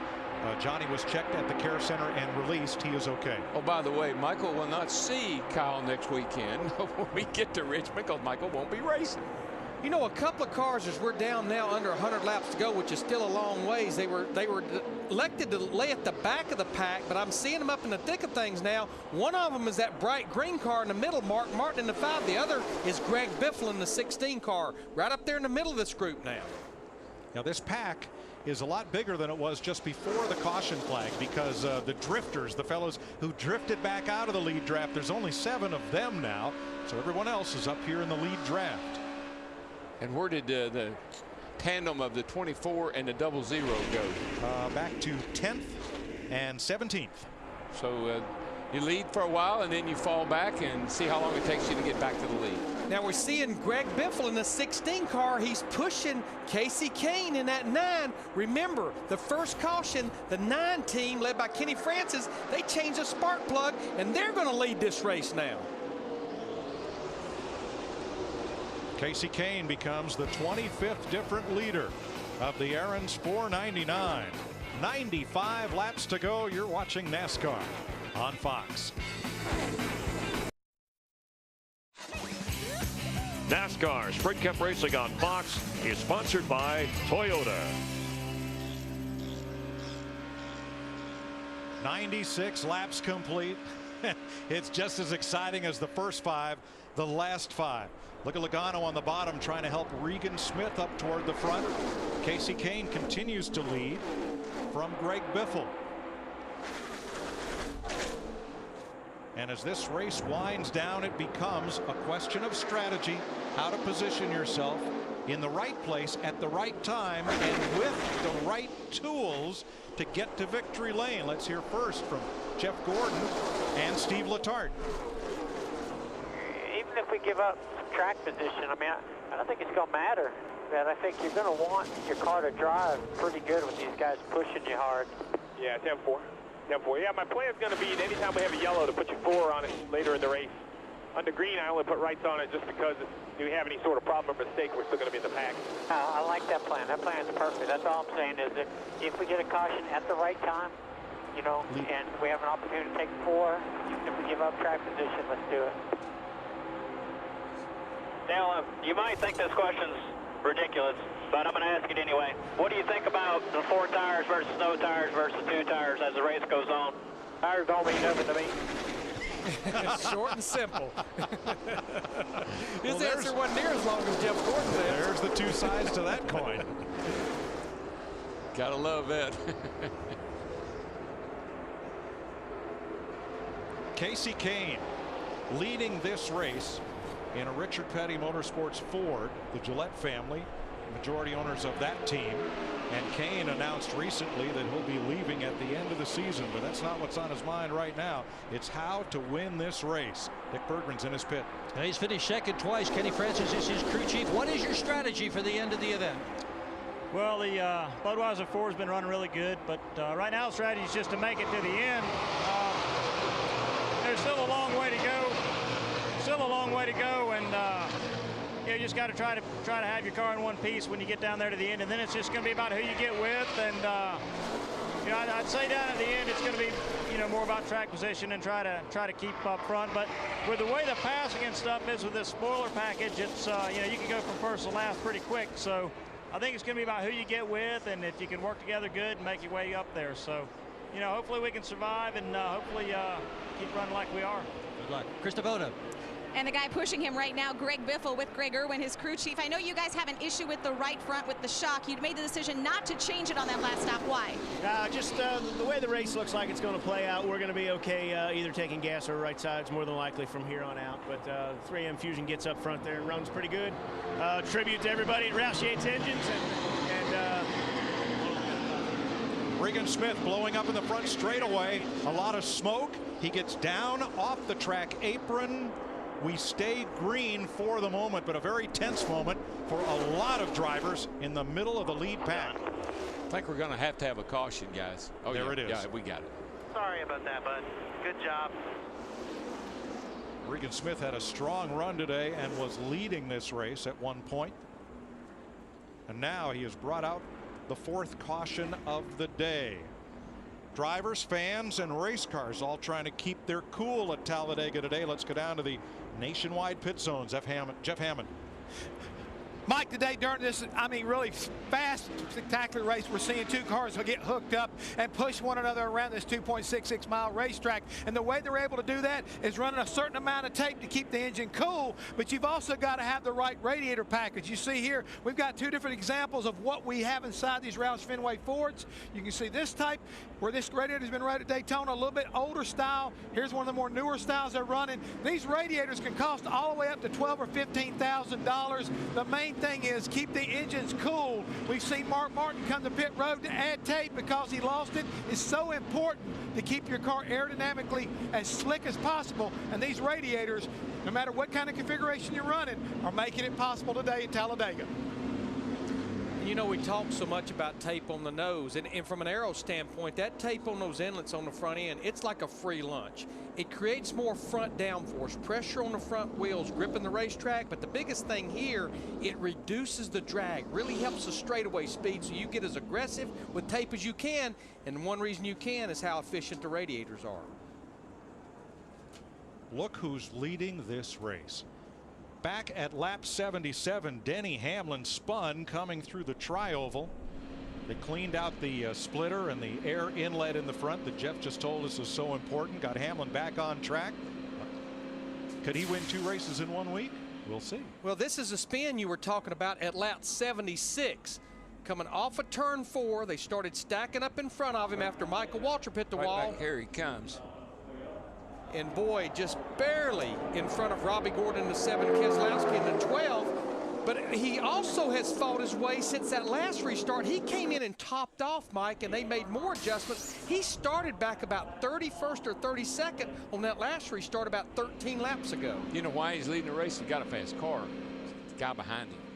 David Rudiman. Rudiman hooked up with him and really gave him a shove. We heard Jimmy Johnson say the 00 is one of the best pushers out here. You got it. Pit road is open. Hamlin leads them down. You see Ambrose going past. He's the free pass car. Here's Dick.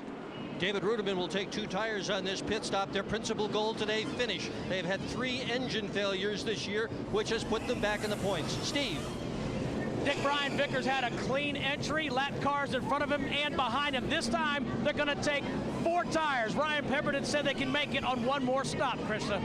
The front carrier, Colin Passey's the one who's been earning his money today. He doesn't have to worry about the compressed car this time because it's fuel only for Biffle. Matt? Right side tires for Denny Hamlin in the 11, chassis adjustment as well. On the previous stop, they made 3 different stops. On one of those, they changed the batteries, so they've already got a backup battery in that 11 machine. A lot of gamblers on this round of pit stops, and some drivers that stayed out, led by Mark Martin and Carl Edwards. They are coming to pit road. It's too early to get to the front just yet. We'll see. NASCAR Sprint Cup Racing on Fox is sponsored by Sprint, proud sponsor of the NASCAR Sprint Cup Series. Sprint brings you an inside look at what's happening now inside the NASCAR Sprint Cup Series. Eyeballs glued to the Fox network this afternoon, and following the race on NASCAR Sprint Cup Mobile, which you can check out at sprint.com/speed. Jimmy Johnson, our unofficial point leader, as of the moment, 70 points ahead of Greg Biffle, who is the race leader right now. Talladega always draws a huge crowd. Is it for the fantastic finishes? Is it for the big one? Or is it just for the excitement of it all? I think it's all the above, Mike. It's just the anticipation of what's going to happen here every time we come. Two places in Alabama draws big crowds, Talladega and Tuscaloosa. Now today is a doubleheader because the nationwide race was rained out yesterday. They'll have 811 miles of racing at Talladega today. They'll run that race at 4:30 this afternoon. AT&T race break. Chris Myers. All right, Mike, we're 1 leader away from tying the all-time record, 27 leaders so far. One of those, and that's why the crowd was up earlier that you were talking about, the big crowd, because Dale Earnhardt Jr. has led 8 laps in this race. And among the 64 lead changes, talked about Denny Hamlin getting back to the front. This was on lap 76. He was okay, fell to the back of the pack, worked his way back up, but then moments ago, lap 84, 8 cars involved, triggered, at least according to Michael Waltrip, by Kyle Busch. Johnny Sauter brings out the caution. Kurt Busch involved, Matt Kenseth, Elliott Sadler. Some of the guys caught up in that 8-car mishap, and now we're inside of 84 laps to go after another caution as Matt Kenseth's car is under repair. He's had a rough day, Jeff Hammond. But what about the strategy at this point? No, we've been listening to it. I think Larry and Darrell have been talking about how you can hear the crews right now trying to make decisions. 2 tires, no tires. Where do we need to be?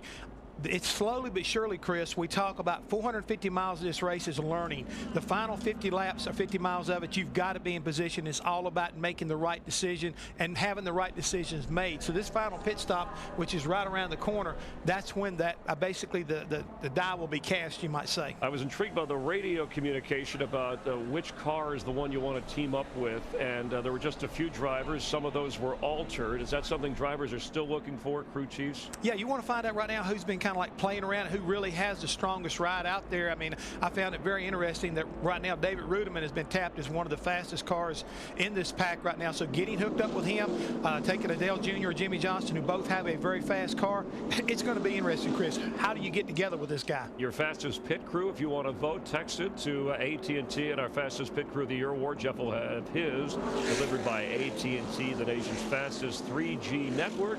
Greg Biffle, our leader, and that, Mike, is your AT&T race break. Thanks, Chris. 33 cars on the lead lap. Biffle and Hamlin will restart on the front row. Rudiman and Allmendinger, Reagan and Burton, Kane and Logano, Kyle Busch, and Mike Blish, your top 10 with Jimmy Johnson 11th. Green flag. And all those cars that stayed out the first time, like Mark Martin, Clint Boyer, Carl Edwards, all of them came to pit road the next lap. But it is a one-stop race now from here. The one thing that worries me a little about Rudiman, I know he's fast, he's got a fast race car, but I have not seen him play around much. He's been at the front of the field all day long. He hadn't really experimented on how long does it take me to get to the front if I get shuffled out. Got some good shots here. Look at Tony. See, Tony, he likes his steering wheel with the spoke straight up like that, so he can kind of use that as his sight, if you will.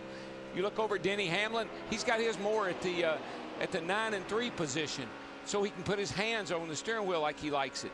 So every driver, when you look in the driver's compartment, don't just look at the guys sitting there. Look at the things that they're doing. It tells you a lot about their cars and how they prepare themselves. And see how nice and gentle they turn on the wheel. You don't jerk the wheel here unless somebody bumps the heck out of you. You got to be smooth. The more you turn the wheel, the slower you go. 2-car breakaway, Hamlin and Rudiman at the front. Biffle and Allmendinger and Burton leading that outside lane. You know, one thing I do want to say, going back to what brought that last caution out of Regan Smith in the 78 car, just remember that is a Hendrick engine. And I know a lot of times when you lose one Hendrick engine, it makes them a little nervous about the others. Riding along with Carl Edwards. And we listened in a bit to the 31st place car. A couple of those guys that have been riding are going to go racing. The one in the 42, the 29, and some of those guys want to hang out still. So do we have a plan, or are you just going to wing it here? Just going to wing it. 10-4. Yeah, just wing it smart. You know, when the Aflac car says we're going to wing it, you got to wonder what kind of strategy that is.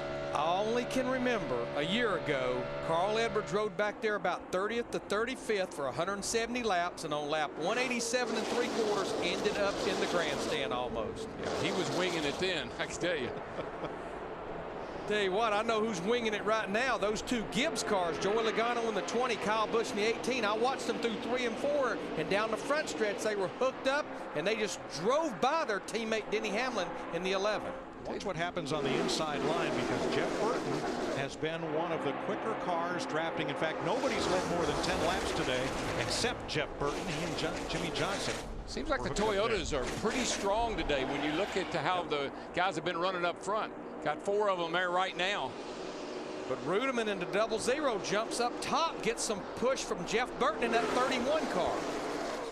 Ruderman's got more friends today, and I think he's had in a long time. I think everybody's realizing everybody likes he's a good pusher. Ruderman. David Ruderman has 1 Sprint Cup win.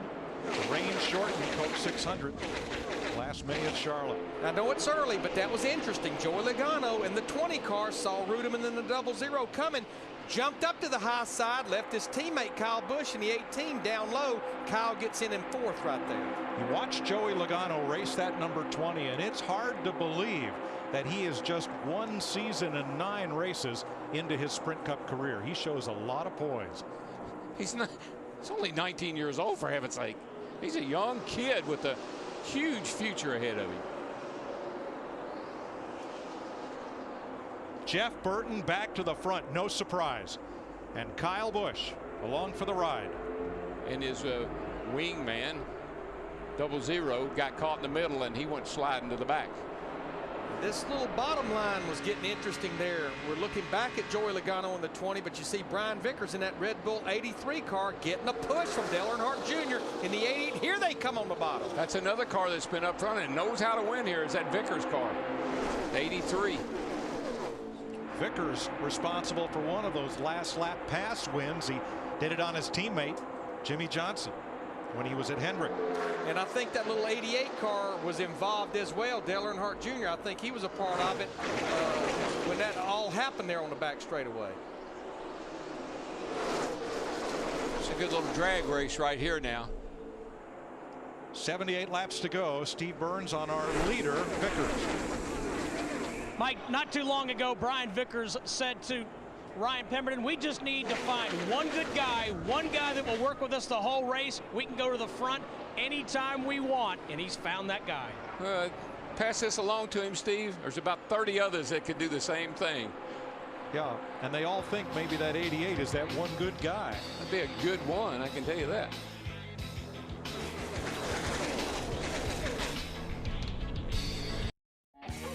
NASCAR Sprint Cup Racing on Fox is sponsored by AMP Energy. Go to ampupthe88.com this Wednesday, April 28th, to chat live with Kelly Earnhardt. By DirecTV, no one offers as much DVR storage as DirecTV. And by Nationwide Insurance. Call or visit us online for a quote today. Enter the Nationwide Insurance Code Spotter sweepstakes for a chance to win a custom Roush Mustang at codespotter.com. A.J. Allmendinger and Kyle Busch lead this race, but Darrell, you were noticing during the break something interesting going on back there at 18th position with Dale Earnhardt Jr. He is the only guy, Mike, and I know I've pointed out a couple of times, but he consistently falls to the back, picks up someone, and pushes his way back to the front. Again, just working on his move for late in the race. A.J. Allmendinger, the former open wheel star in kart, veteran road racer, came from a working class background. His parents funded his go-kart racing, and then he had to make his own way, and he did it all the way to the top of open wheel road racing, and then came to NASCAR. Drove part of a season for no pay. They said, we can either pay you or put a car under you. He said, I want to race. And now he's in third in Richard Petty's number 43 as Jimmy Johnson and Greg Biffle try to blast to the front on the bottom. And I'd say they will blast to the front. Two cars hooked up together coming out of turn 4 down this front straightaway. Watch them get the run. Hamlin looks like he wants to go down there and join him in that 11 car. And just remember, folks, as the sand in the hourglass starts to run out, tension and excitement and anticipation is going to pick up. Now, two cars in that outside line I want to make note of. Juan Pablo Montoya in that 42 car right there, the 4th car in line on the high side. Remember, he stayed at the back of the pack almost its entire first half of the race. We're riding with him.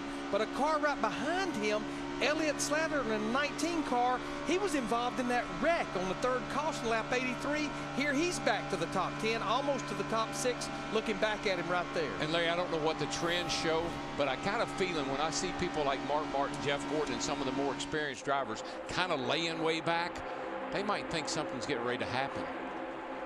Well, the inside line happened out of turn 4. Allmendinger dragged Kyle Busch, Joey Logano, and Montoya past Jimmy Johnson on the outside, like Johnson was stopped that time.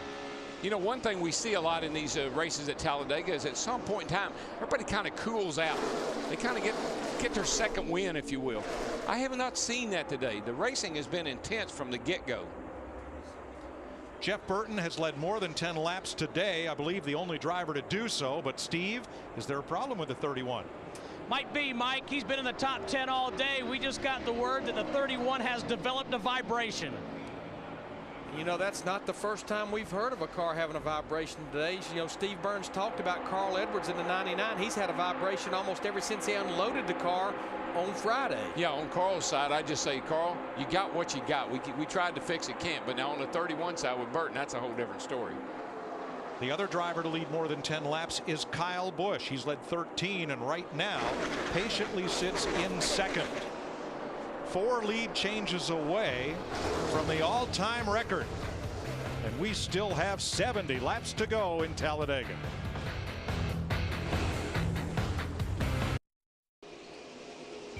'67 laps to go. We're seeing something we've only seen 1 lap before.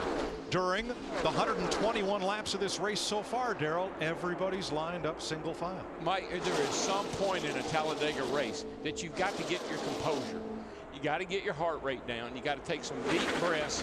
You got to know that I've been working. Now I'm going to implement my strategy when the time comes. This is just the quiet before the storm. That's all this is. Larry, you can come from anywhere in this pack. Why aren't the drivers from 20th on back trying to move forward? Well, we know we've got another pit stop, possibly the final pit stop coming here in about 20 laps. And you know then that that's got to be the money stop. That may be the only time you get to go back to pit road here in the last part of this race. But Darrell, let's say you're Martin Truex in 20th, or Kurt Busch, Sam Hornish, Mark Martin, Jeff Gordon in that 20th to 25th. Are you concerned about where you are right now? That big pack's not going to get away, but you don't really have good track position. No, and if just take Jeff Gordon, he's in good company. He's back there with Mark Martin. But here's the thing. The cream rises to the top, too. And these cars that are up here right now in the front of this field are the guys that have been up there all day long. So maybe you do have a pretty good car, but you're not going to go anywhere by yourself. You got to have some help if you're back there in 15th, 20th place. Jeff Gordon's position right now matches his car number, 24th. Steve Burns, is that a concern? With his crew chief, Steve Letarte. And Steve, you guys have employed a lot of different strategy. 2 tires, 4 tires, no tires. How good is your car, and how does it play out for the rest of this race? I think the DuPont Chevrolet is pretty good. You know, when you have your track position, we're trying to keep it, stay to the front. When we were in the back, we just put 4 tires on it and try to stay kind of conservative. I think tires do matter.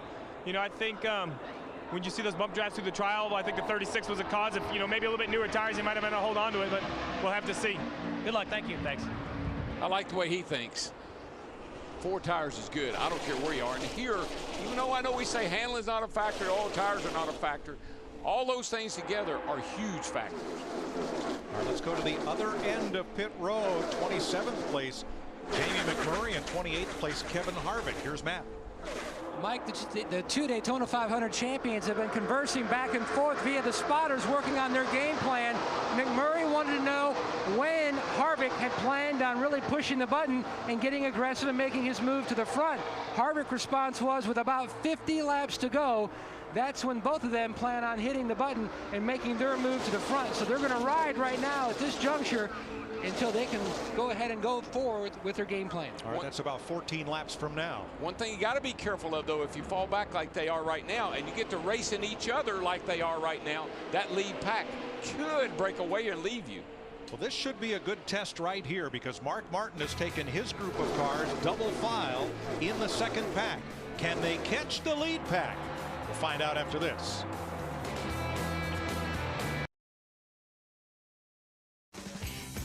NASCAR Sprint Cup Racing on Fox is sponsored by Verizon Wireless. Big racing fan? Get Verizon Championship Racing for race highlights, behind the scenes, and exclusive interviews right on your VCast phone. From the network with the most 3G coverage, Verizon.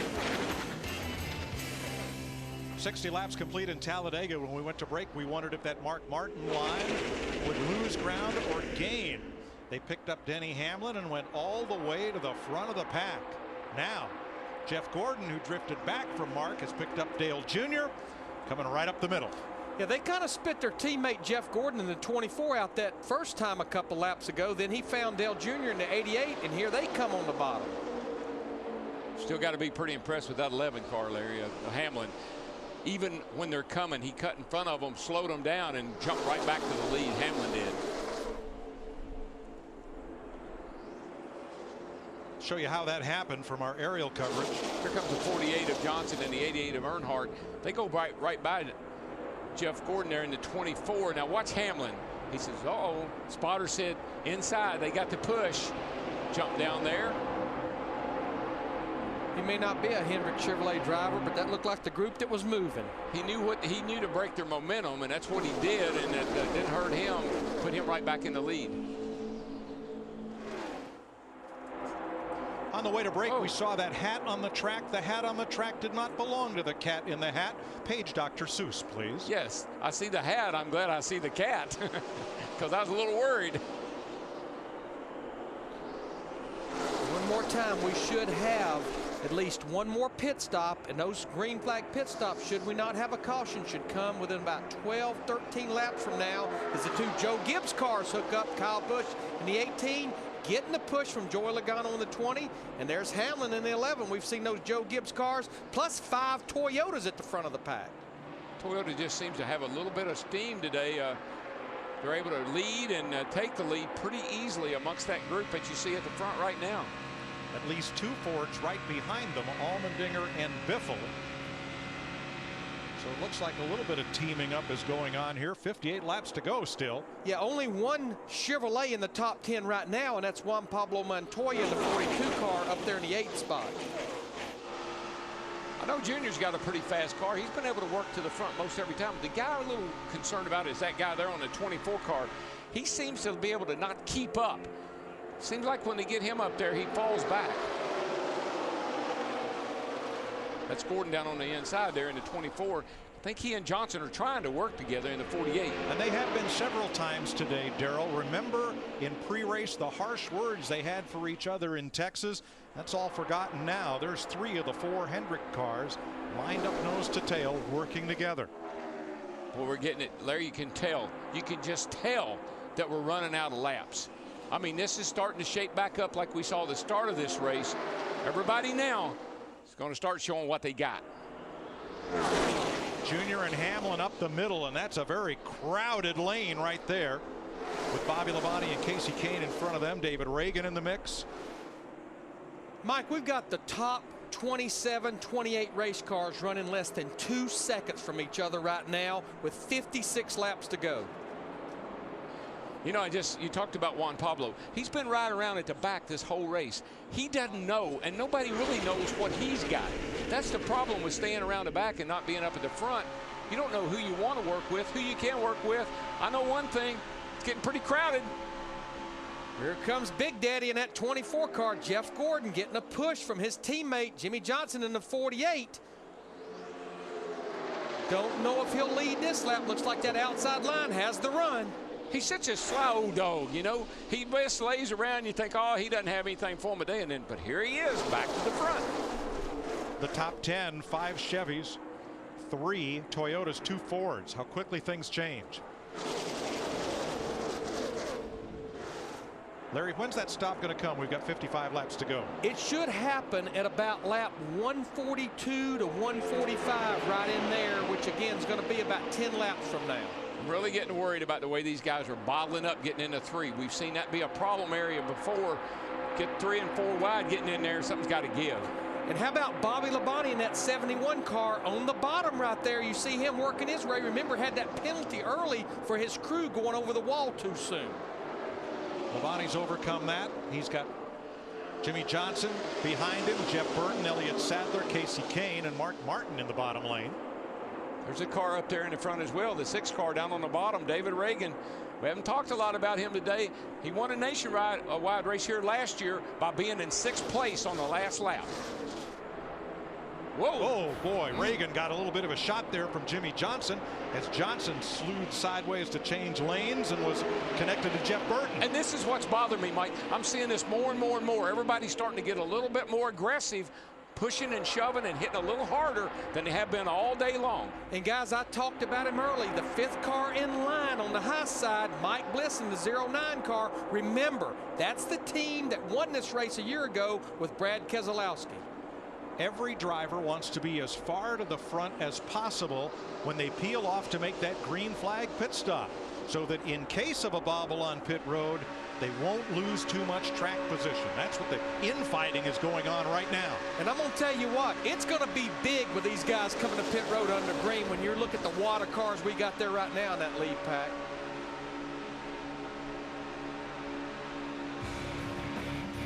.53 laps and at least 1 pit stop to go. Who's going to win at Talladega? Wow. Hey, here's a fellow who thinks that is Jack Roush's hat. Oof. Dale Jr.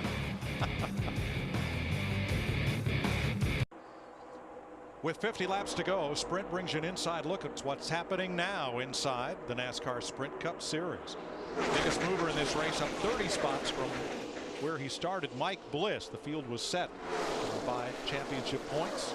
Denny Hamlin has the fastest speed of this race, 197.4 miles per hour. For more NASCAR stats, in-car audio, and live race radio, sprint.com/speed. It's like head to head, Mike. Everybody's starting to find their pairings, find a buddy. That 29 car, he came from back here in the back all day long. He's a fast car and he's pushing Hamlin pretty good. Push, push, push. Look at that cowl flap, Larry. That's pressure under the hood. Cowl flapping open there. See that thing right in here, folks. That's pressure under the hood. I haven't seen that down here like that, like we have this time. Has to have something to do with a spoiler. But Darrell, when I look at Kevin Harvick, this 29 car, he's made up 25 spots since that last restart. But I think this jives with what Matt Yoakum was talking about. These guys that had been hanging out at the back, they wanted to make their move before we get to those green flag pit stops where they could be in a good position then. We have tied the NASCAR Sprint Cup record for lead changes in one race, 75. And those are just the lead changes at the start-finish line. Denny Hamlin out front and Kevin Harvick trying to get the lead. For not the first time today. Dale Jr. all by himself went down to the bottom, and the Pied Piper picked up a couple. And he's trying to bring that most inside lane to the front with Jamie McMurray and Clint Bowyer. 2 other drivers that's been hanging out at the back all day long. McMurray, the winner here in the fall, the winner of the Daytona 500 in the 1 car, and then Bowyer in that 33, just like his teammate Harvick in the 29. They've been at the back the entire race. I like what Jeff Burton said in our pre-race show. Sure like to have a heart monitor on some of these guys right now, because I'm going to tell you, she's racing. How high does a heart monitor go up? 2 something, as far as I know. Biffle and Johnson from the middle lane pick up Keselowski. And let's check on our leader, Matt. Curtis Markham, Hamlin spotter, just alerted him that the 29 of Harvick was checking up just a little bit to get a little more air into his car. It was running hot. Not to think that Harvick was maybe setting Hamlin up to make a move and dump him and go for the lead. So right now they're just riding until the pit stop. No, and that's another thing, Larry, I was talking about. You ride at the back. Now you get up here with the good guys. Uh-oh, too much tape, running hot. That's something you got to find out before the end of this thing. Now from the pits, we've learned that green flag pit stops should begin in about 2 laps. Well, the window will open then. You can go a little further than that, but that's when that window opens that will get you to the end of this 188-lap race. David Reagan from Unadilla, Georgia, goes to the front. Many have felt that among the 4-car Roush team that Reagan's was the most in need of improvement this year, but he has run enough out front today, a race where he's won in the Nationwide Series, to be a strong contender this afternoon. Well, I think we'll all agree this is a fish or cut bait year for David Reagan in that 6-car. It's also a fish or cut bait moment too, because he's sitting there with a bunch of hungry hounds right behind him.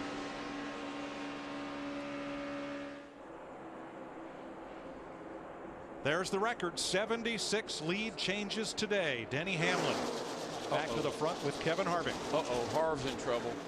And Down on the Logano bottom. back a little further. Logano is stacking them up toward the back of the field. Yeah, it happened going through turn 1 and 2. In fact, the 1 car, McMurray, just about ran over him over there going through 1 and 2. Most likely a little too much bump drafting got him a little sideways and they had to check up.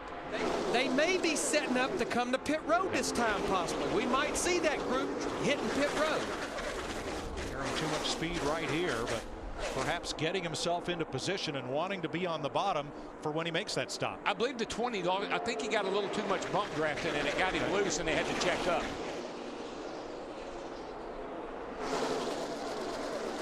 As I said earlier, when you get to this point right before pit stops, this is when your car is the hardest to drive.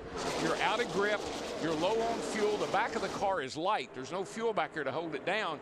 They move around a whole lot more right here before pit stops.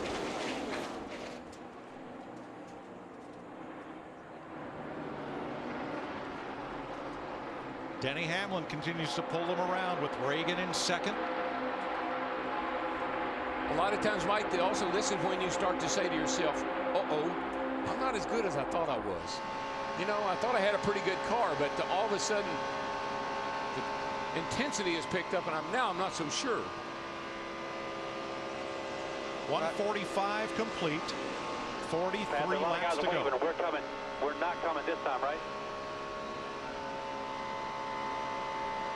Next time, not this time. Next lap or two, we'll see takers on pit road for sure. But that's where you really have to make your driver understand, and you can't tell him going into turn 3. He needs to know a lap or 2 ahead when he's coming to pit road. I always like to hear pit next time by. Don't leave any doubt in my mind. Just tell me next time by. How about David Reagan? He may be saying lead next time by as he drops to the bottom. Nope, he's coming to the pits. And he is bringing a bunch of them with him. Whoa, man, Junior just about got into the back of Greg Biffle. Now you're supposed to enter pit road single file. That won't be possible. Look what happened to Casey Kane in the 9. Dick, he couldn't get on the pit road. Well, we've seen this before. We saw it last week. Junior heard pit next time by, Darrell. It's what he wanted him to hear just a few moments ago on his radio. 2 tires for Junior. Krista. Greg Biffle is in on the last stop. The 16 took fuel only. This time they are working around on the right side. A slight chassis adjustment for the 16 on this stop. Matt. And the 48 of Jimmy Johnson. Expected to go right side tires only, topping him off with Sunoco fuel. Waiting on the fuel. Catch cameraman says we are good to go. He's away. You have to wait on that fuel because this could be your last stop of the day. I'm telling you, that's why I would take 4 tires. When I got to fill that thing up with fuel, he sat there long enough to get 2 more tires. Absolutely. It may cost you another second or 2. You'll pull right back up. And here comes everyone else to pit road this time by. So we've had our full cycle of green flag pit stops within 2 laps, Dick. And David Rudiman is in. He has had a terrific run. He has run up front all day. A good pitcher and good being pushed. Steve. Dick, Steve Letarte gave Jeff Gordon the option of running an extra lap. Right sides for Jeff Gordon. Krista? A 4 tire stop for Kyle Busch. 4 tires for the 18. Matt. His teammate, the 11, Mike Ford's call, 4 tires for Denny Hamlin. No chassis adjustment. Meanwhile, Tony Stewart is already away. He went 2 tires only. Big land rush off pit road. coming out of their pits. Near contact between Rudeman and Logano. Didn't see a mark on either car, but it was close. But to Darrell's point, the 18 and 11 took 4, and they came out with everyone that took 2. Exactly. Penalties. Too fast exiting. Robbie Gordon, Kurt Busch. And that's penalties this late in the race that'll take you right out of the picture. Can't overcome that.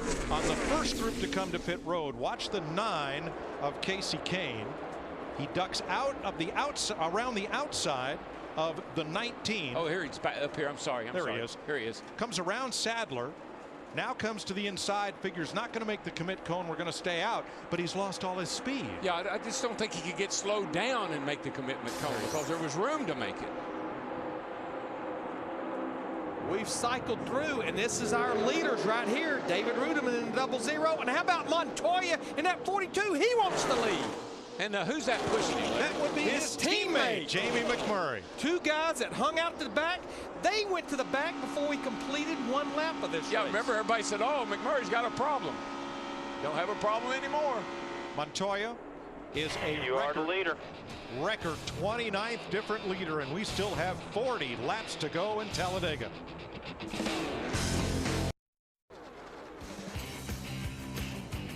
NASCAR Sprint Cup Racing on Fox is delivered by UPS. Log on to ups.com/racing to enter the UPS $100,000 Trackside Challenge. If you like that scooter, you could win it and other cool prizes, including a VIP race weekend. ups.com/racing is where you enter for your chance to win. Kurt Busch served his penalty, as did the 38 for too fast exiting. That was a pass-through penalty. And keep an eye on that double yellow line, because that is out of bounds at Daytona and Talladega. You cannot put your wheels below that line to pass. And if you do, watch the bright orange #1, the Bass Pro car of Jamie Mack. Huge run going down the inside here. Got to give that back. Can't do it or you get black flag. And when Jamie pedals it, he loses not 1 but 6 positions. But if he doesn't back up into position, they will black flag him and penalize him, whether it's the first lap, the last lap, or in between. Boy, I'm telling you right now. I wish you'd look at this wad of cars going down his back straightaway. Junior just dropped out of line, went to the bottom, tried to pick up Greg Biffle here. Let's see if it works. That's Rudeman in front with Ryan Newman. Haven't seen much of Newman today, but there he is in second place. Well, he and his teammate and car owner Tony Stewart in the 14. That's 2 cars. It's kind of hung out the back. And now here with 34 laps to go coming this time, they're back up there at the front. If I was up there with Ryan Newman, I'd be a little bit nervous because he doesn't have very good luck on these restrictor plate races. That's a backup car he's in. But the car pushing Newman is Tony Stewart. They are teammates. They've hooked up in a very tight draft, trying to run down Rudeman with Dale Jr. and Greg Biffle on the outside. And remember, Mike, those teammates can talk to each other. They can talk to each other on their radios and plan some strategy. And I'm not sure that's what didn't happen to the 1 car of McMurray. When he fell back there, his teammate Montoya in the 42 found him, and they pushed him back up toward the front. Well, that cat that had to give those positions back, the 1 car, Jamie McMurray, look how quickly he caught back up to the lead here. Remember, that 1 car is fast. The last 2 restrictor plate races have been won by Jamie McMurray. Especially when that 42's back tucked up under him like that. Montoya, right behind McMurray, has won the Indianapolis 500. He's won the Grand Prix of Monaco in Formula 1. He has not won an oval track race in NASCAR yet. Junior keeps coming, he keeps dropping down. Beautiful. Out of line. He's getting a little group assembled behind him now. In fact, all 3 of those lines are moving right now, but look at those 2 Earnhardt Ganassi teammates, the 1 of McMurray, the 42 of Montoya.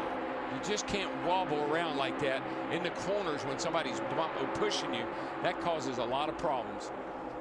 Chip Ganassi, McMurray's car owner, he's won the Indy 500 and now the Daytona 500, joining Roger Penske as the only 2 owners in that category. Well, I've said, Mike, when we come to Daytona and Talladega, we never mention Jamie McMurray. Hardly do we talk about him all day long. Here he sits, going for 3 in a row on restrictor plate tracks. Driving for 2 different teams. Roush Fenway in the fall of last year here, Earnhardt Ganassi at Daytona. The inside line with Elliott Sadler, Jeff Gordon, and Dale Jr. Not quite quick enough at the moment to gain on the front runners. Some of these guys, I got to say this, some of these guys drive like they got no sense, but some of them drive like they got a sixth sense. And Jamie McMurray must have that sixth sense. Because the safest place you can be is exactly where he's at right now. It may not be the place to be on lap 187, but that's the safest place right now. No, because what you can hear is trouble behind you.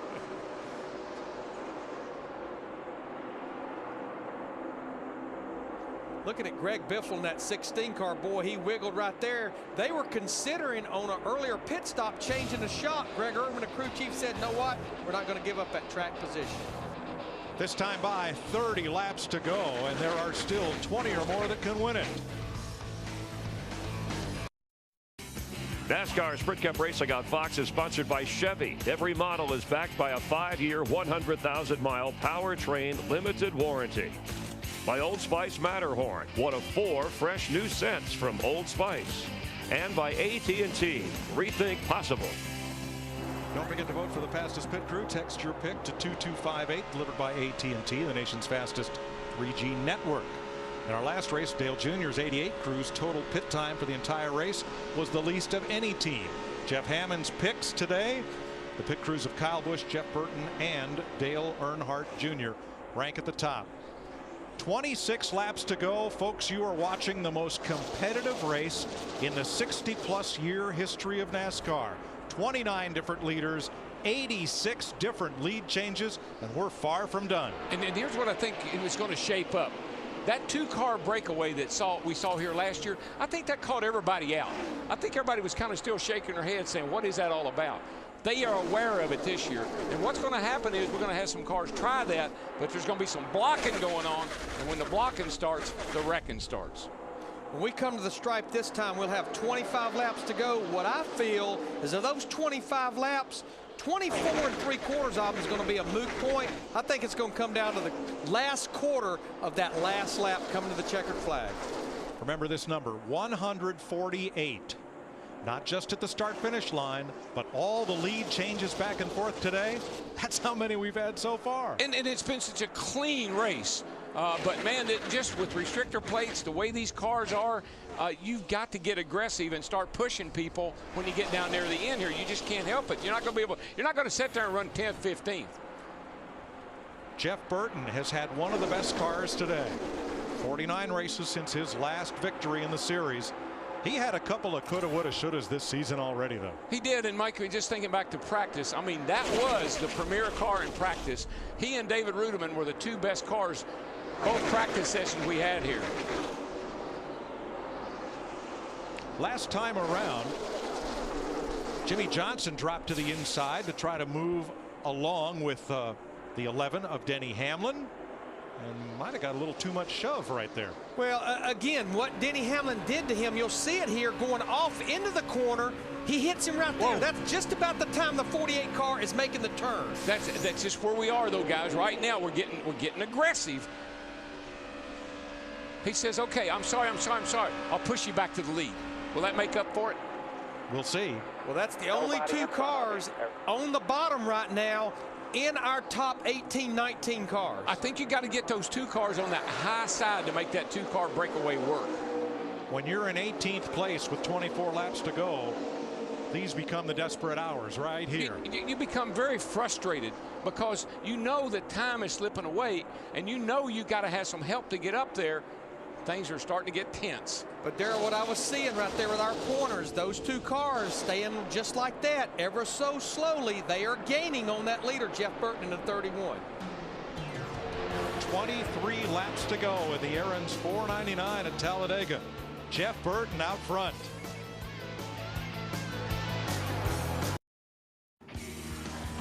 NASCAR Sprint Cup Racing on Fox is sponsored by the new film Iron Man 2. Friday, May 7th, rated PG-13. By Subway Restaurants. Enjoy so many $5 footlong subs all day, every day. Only at Subway.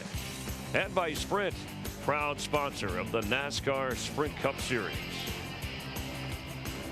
For what may be the first time all day, we've taken a break under green and come back with the same top 10 the way they were running when we last spoke to you. Jeff Burton, Jamie McMurray, Montoya, Biffle, and Reagan, the front 5. Most everybody staying in line.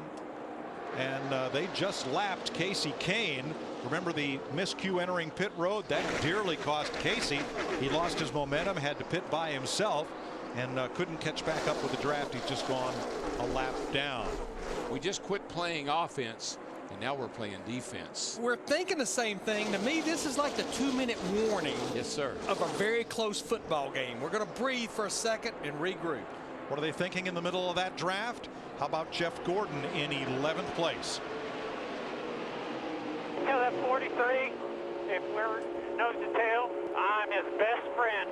Back that up to me, we will go up there. 10-4, that's fine. Gordon's car has had a bit of trouble when its nose is in the wind. He's having a little trouble sucking up and staying with the car in front of him. Dick Berggren.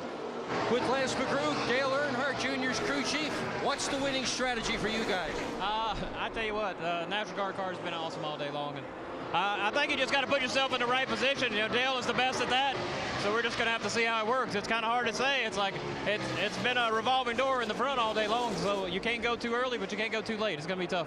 Your driver's giving the Junior Nation a lot to cheer about today. We'll see how this thing ends, Mike. Well, Junior is 6th. Look at the car in front of him, David Reagan. 6th is where Reagan was running with 1 lap to go when he scored his nationwide win here a year ago. Remember what Junior said a little earlier about them tires? I don't need no stinking tires. Tires don't mean nothing. He don't need no stinking help either, because he's going to get up there. All right, one more break, and then we'll take you to the checkered flag at Talladega. 18 laps to go. Jeff Burton still leads. Our priority is to get the... Jeff Burton leads a 7-car breakaway with 14 laps to go. The reason this pack has fallen back was a battle between Casey Kane and Kurt Busch to be in the free pass position should a caution can't come out. There was contact between the two. There was a lot of shuffling. Busch is now at the back of that pack. Kane is the first car 1 lap down, but it really split the field in 2. Now watch the 43 Allmendinger. He and Casey Kane are teammates. Allmendinger trying to help his teammate. See what happens here. And remember what Jeff Gordon said. Tell the 43 I'll go with him, and he is right now giving him a good shove. And that did not work to the advantage of Kurt Busch, nor to the rest of those lead lap cars who have kind of lost touch with the race leaders. But with 13 laps to go, can this all become one big pack again? I think there's no question. All it's going to take. Oh, we got Bobby Labonte in the 71 car. Caution. There's the caution. Now it's going to get interesting. Hang on. Poor old Jeff Burton is saying, oh no. Why'd that have to happen? Burton, McMurray, Montoya, Biffle, Reagan, Dale Earnhardt Jr., Brian Vickers, Jimmy Johnson, Allmendinger, and Denny Hamlin are the top 10 as the caution comes out. 5th one today with 12 laps to go. Bobby Labonte drafting along. Looks like somebody may have gotten into him and turned him around. I think it may have been David Rudiman. It is. That's a roughing the passer penalty right there. You just think about it, though. We talked about it at the top of the show. Our FedEx understanding the race. I know this is a little bit outside of 10 to go, but we always get that last caution, roughly 10 to go. And as I mentioned also, that's been the pattern of every race in 2010. And that intramural battle that was going on to be the free pass car is resolved in favor of Casey Kane. He'll be back on the lead lap and get to pit with the lap down cars. Anybody who takes the wave around cannot pit. So a big advantage for Kane, this caution flag. And so Kane was a potential loser, and now he's a potential winner. Now we know everyone can make it on fuel. We knew that when they made that green flag pit stop. I think we'll see a mixed bag of strategy here because this is not Texas, it's not Phoenix, it's not Martinsville, it's Talladega. You heard Dale Earnhardt Jr. say tires. I'm not worried about my tires, but I think you'll see a mixed bag here. One thing, dump as much fuel as you can into that car. It gets that rear spoiler out of the air, makes it go faster, but I think you need tires to go with that. Yeah, I think this is going to be interesting to see what these guys decide to do. McMurray staying out. Burton's coming in. Dick. And Junior's coming in as well. He had only enough fuel for 1 green-white checker. Lance McGrew, his crew chief, thought there would be more. So they're pitting, and his teammates are pitting as well. Steve. Jeff Burton pitted because he started to run hot water temperature, 240 degrees. They're going to clean the grill and right sides only. Matt. The 11 of Denny Hamlin is in. Just a splash of fuel for insurance in case we go into overtime with a green-white checker. The same for Mark Martin in the 5 and Tony Stewart in the 14. The Ganassi cars stayed out at the front of the pack, McMurray and Montoya, and so did the Roush Fenway cars. And this is going to be really interesting. Yeah, it looks like right now our top 9 cars stayed out. As you mentioned, McMurray, Montoya, Biffle, Reagan, Allmendinger, Harvick. Here we are talking about Carl Edwards now, back in 7th position, David Rudiman, Mike Bliss. We'll be back for the restart. There's 11 laps to go. Jamie McMurray leads teammate Juan Pablo Montoya with 10 laps to go at Talladega. A record-setting race. More leaders, more lead changes than in any race in the history of NASCAR. And one of the guys who was a leader after he spun out here, Denny Hamlin, who came in as one of NASCAR's hottest drivers, bringing out a caution, did work his way back to the top of the pack. He's currently running in the top 10. Kind of Regan Smith here, one engine problem today with the 78 car. He loses it in like 102. One of the 87 different lead changes we saw as he fell out of the picture. And then the closest we've came, we haven't had the big one, Jeff Hammond, but we did have kind of a mediocre mess here with 8 cars. Yeah, we had 8 cars involved here. You see the 36 car get turned by the 18. And with 13 laps to go, the caution coming out as Labonte bringing that out with Burton leading McMurray and Montoya. And now that has reshuffled the deck here under caution as we're getting ready to go. Darrell, Larry, and Mike. Thanks, Chris. 10 laps to go, 9 when they get back to the green flag. I like a full tank and 4 tires because you just don't know how many of these green-white checker overdrive attempts we could have. We could have up to 3. Well, I like the fuel because, as Larry pointed out, it gets the back of the car down a little bit, give you a little bit more speed. And I don't care where I am on this restart. I'd rather be coming up through the field, getting the big suck off the draft, than I had to be sitting up front, stalled out. I'd say this is not our last restart either. I think that's a safe statement. No, we were. Ganassi teammates up front, McMurray, Montoya. Teammates Reagan and Biffle, row 2. Harvick and Allmendinger. Edwards and Rudiman. Bliss and Hamlin. Sadler and Vickers. Green flag with 9 to go. And I want you to look at the front of the field. These are people that we have not really talked about very much all day long. Been laying back.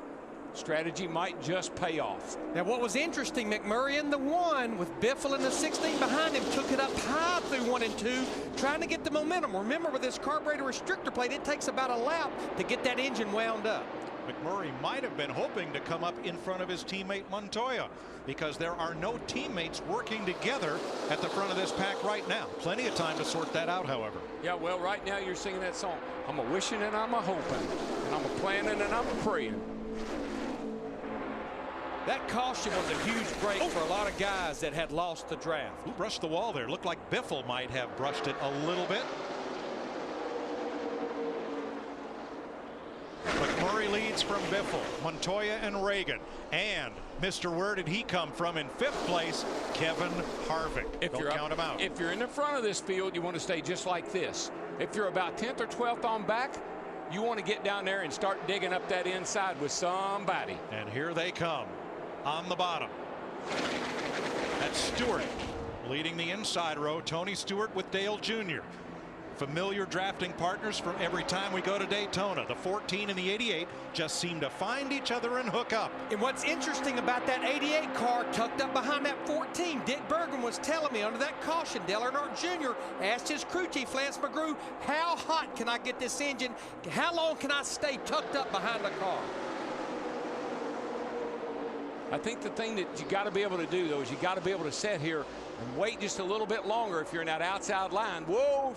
Yep. Biffle tried to force his way into the outside around the McMurray in the 1, but didn't quite make it. But look at that. Dale Jr. in the 88 pushing Tony Stewart in the 14 to the lead. That outside line is going to prevail. I'm telling you, there's so many of them out there, and you're down on that bottom by yourself. But can they run that tightly packed together for 6.5 more laps, or is something going to have to give? Boy, Jeff Gordon in the 24 just got forced all the way down on the apron. He's going to give really that 48 slide car right there. Just got knocked out of line, lost his momentum. And It's Stewart and Jr. versus McMurray, Biffle, Montoya. Trouble, front straightaway in the trioval. It's Jeff Burton. Jeff Gordon and Scott Speed. Something was going on with that group back there. There was a couple of them falling backwards when they went through 3 and 4. Caution's out with 6 laps to go. And there is perhaps the best car here coming into this race. Jeff Burton will not win. Mike, now, something happened with Jeff Gordon. Let's watch out. Oh boy. Left front. He's got a lot of damage. But let's take a look at, here we are going down the back. Here, right in here. Here's Jeff Burton going right there. He and Jeff Gordon. And you see Gordon gets down on the apron. Jimmy Johnson crowded 24 Jeff Gordon down on the apron. That backed everybody up. And you see the 48 car really backing up. Yeah, they both lost their momentum. They just lost their momentum. And then look, Mike Bliss in the 09 car tried to make it 4 wide on the exit of turn 4 into the trioval, and there just was nowhere for these guys to go. Once you lose your momentum, it just backs everything up until somebody runs over somebody. And Bliss had to be afraid to lift, because in this situation, lifters are losers. You want to try to maintain that momentum, but Burton just shut him off. Yeah, he did. Not Burton, intending to. No, Burton kind of got shoved up there, if you will, and Mike Bliss in the 09 had nowhere to go. And then the 24 car had nowhere to go as Jeff Burton in the 31 was coming across. Good look. Here's a good shot of the whole thing. Casey Kane, the 9 was involved. Scott Speed, the 82. Bam. Nowhere for Gordon to go. Jeff Burton, Jeff Gordon, Scott Speed become the victims as this white knuckle restrictor plate racing claims 3 more cars. Looking back from Jimmy Johnson.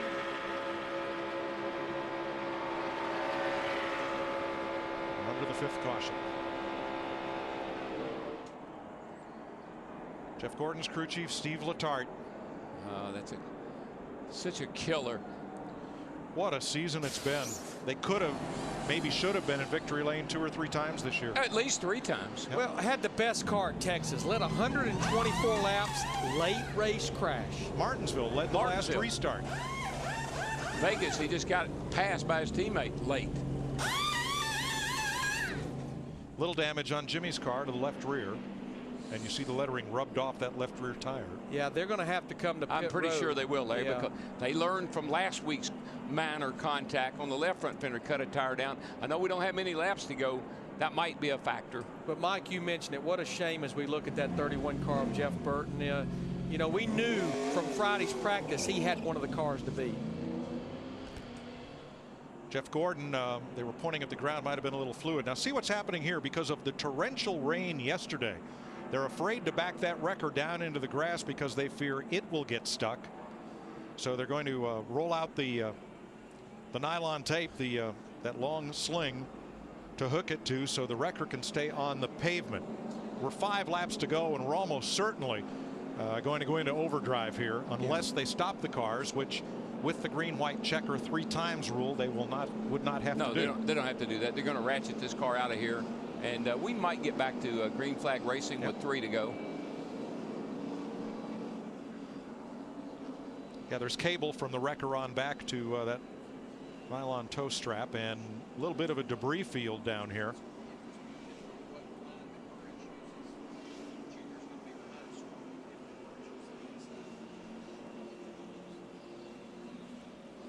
We listened in to Jeff Gordon and his team after the crash. You still got steering? Yeah, I got no front end, but I got steering. All right, drive it around to us if you got steering. Come on. If we stay in the lead lap, that'll be a big finish. Much better. So you got brakes? Shield the left front. I see it. Drive it around. Drive it around. You know, I don't hear any comment about what happened going into turn 3, though. Jeff's just more worried about the car at this time. Right now he's in 29th. He is posted the last car on the lead lap. Now Kurt Busch will get the free pass, so he'll be back on the lead lap. We'll have at least 30 lead lap cars when we restart. Don't go away. 6 laps to the finish in Talladega.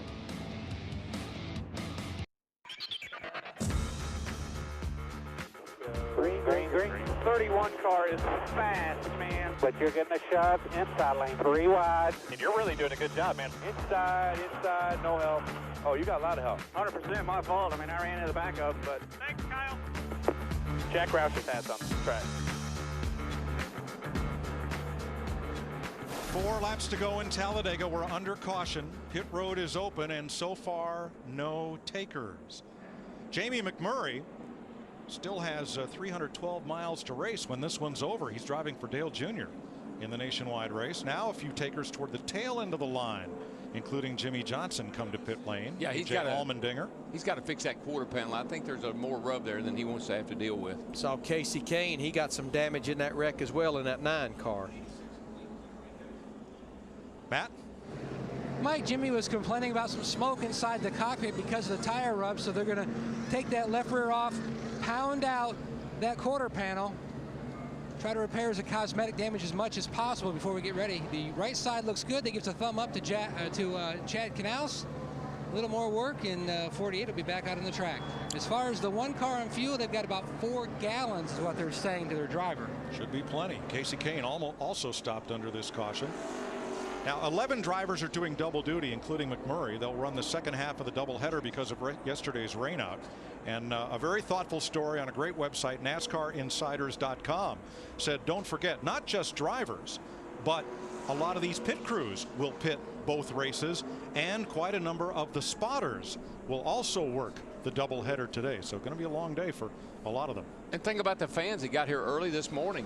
I mean, they're gonna be sitting in these seats all day long. I don't think I've seen them sit down yet. We're gonna be using these seats. 4 laps to go. Yeah, this will be our first attempt at a green-white checkered because it's now sitting on 2 laps to go in the scheduled length, but we have not received the 1 to go. So this will be the first attempt. Now it looks like McMurray is down on the apron there, Larry, just to be safe, because a lot of times when you're low on fuel, you come to take the green flag and you starve the engine a little bit while you're up on the banking. So he's just keeping the fuel supply to the engine nice and steady. Yeah, because most of our guys up there like McMurray, Stewart, Biffle, Earnhardt, Montoya, Reagan, Harvick, Rudeman, those guys have not been to pit road since they made those green flag stops way back there. Larry, why do crew chiefs never have any hair? I do not understand that. It might have something to do with the drivers we work with. Getting ready for overdrive and the first green-white checker here at Talladega. If you like Talladega, you'll love Richmond next Saturday night. We are ready to rumble in Richmond. In the nighttime, that's the right time. This is going to be fun. That's what you call short track racing.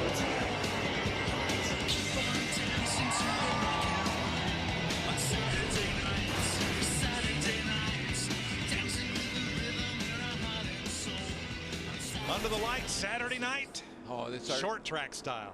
Richmond is probably, you know, to short track racing what Talladega is to super speedway racing. Yes. I mean, the action, running all over each other, it'll be wild. And ding, ding, ding, that will be round 3 of our DirecTV head-to-head competition on a short track.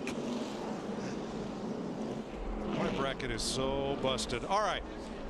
Who do you like? Now, a lot's going to depend on where McMurray lines up. It looks like he has taken the inside. And if he does, that puts Tony Stewart right in front of who? Mike, I just think it's ironic that McMurray ends up at the front of the field in these restrictor plate races when it counts.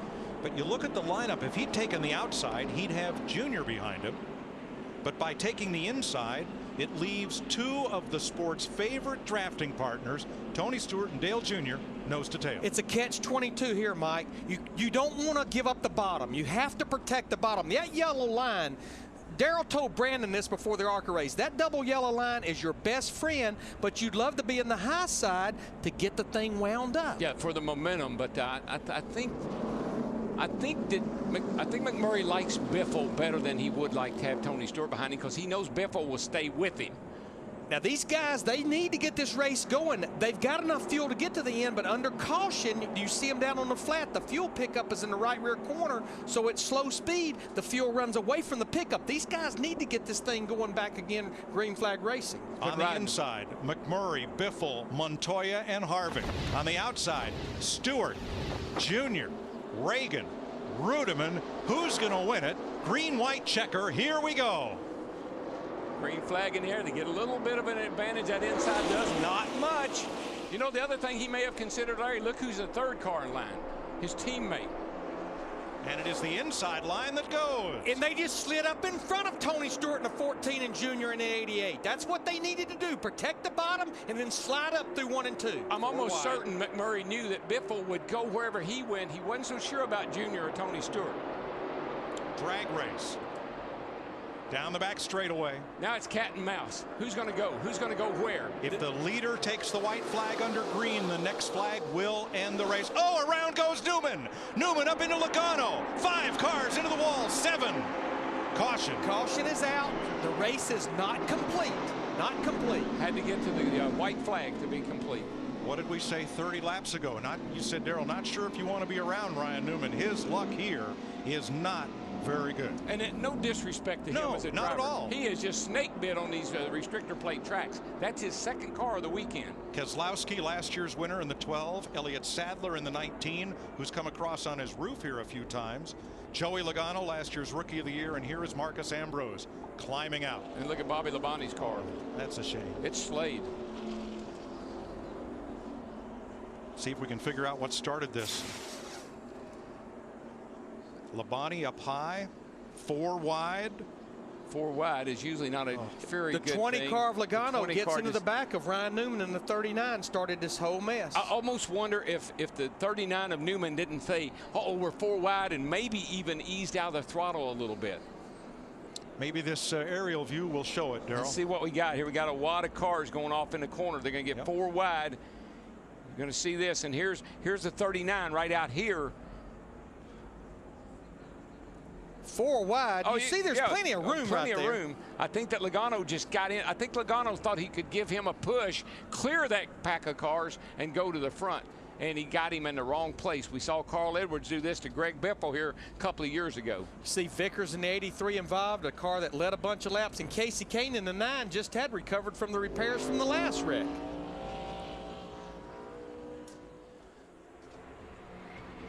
Tell you what, that's a hard lick on some of those cars.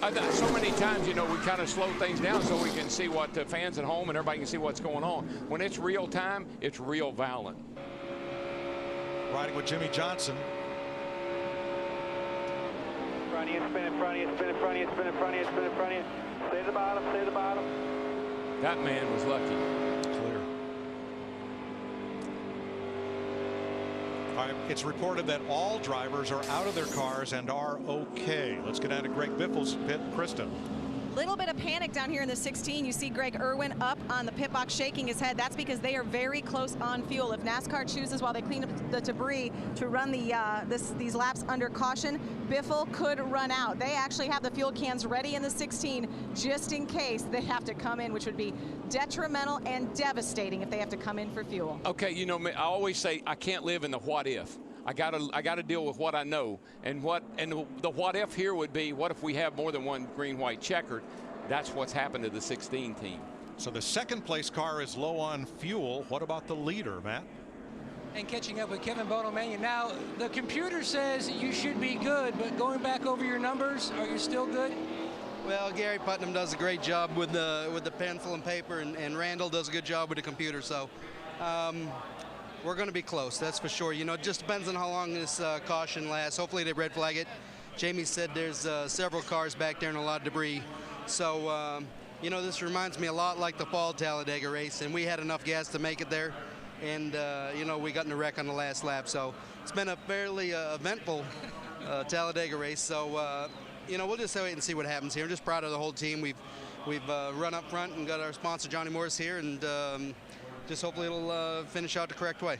Trying to make it back-to-back Talladega wins for Jamie McMurray and get this one car a Talladega win as well. Thanks, Matt. Let's have another look, Darrell, and take a look at Ryan Newman and Joey Logano as we work through this here, the 39 and the 20. Yeah, they come here. They come into the corner. You can see them up here high, and I guess that Logano in the 20, this orange car right here, I'm guessing he got into the back of the 39. But daggone if it didn't look like the 39 was kicking up a lot of dust and getting mighty loose before they made contact. The back of his car definitely looked yawed out before they even turned into that corner. So I'm not so sure. I wouldn't want to place any blame on Joey Logano in the 20 car right there until I saw that more and hear from the drivers. But you know, Mike, just to follow up on talking to Kevin Mannion, right now, as we are still under caution, it doesn't look like we're going to get the one to go. We've actually got 4 cars that should be very close on fuel. 4 of our top 5, which would include McMurray in the 1, Biffle in the 16, Montoya in the 42, and Kevin Harvick in the 29. But Krista, what is Brian Patty saying about that 42 car? Yeah, we're in the 42 pit with crew chief Brian Patty. Okay, we know that Biffle is close. Your teammate McMurray, they think they're okay. But the question is, what about you? I would say if our teammates said they think they're okay, then I'll say I'll think we're okay.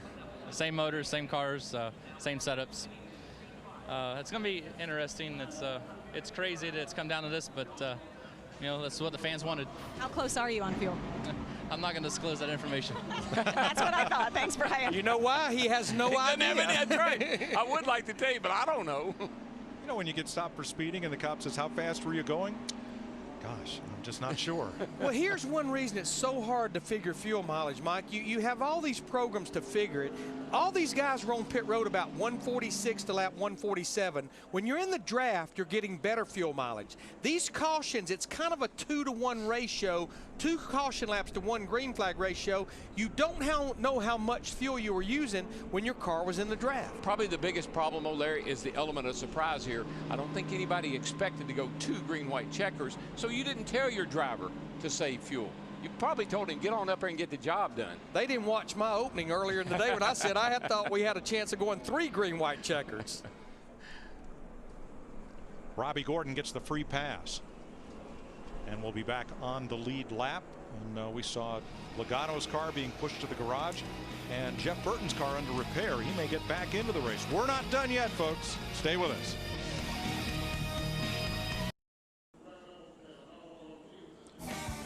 We are past the 188 lap schedule distance at Talladega. We're going into our second gear of overdrive here.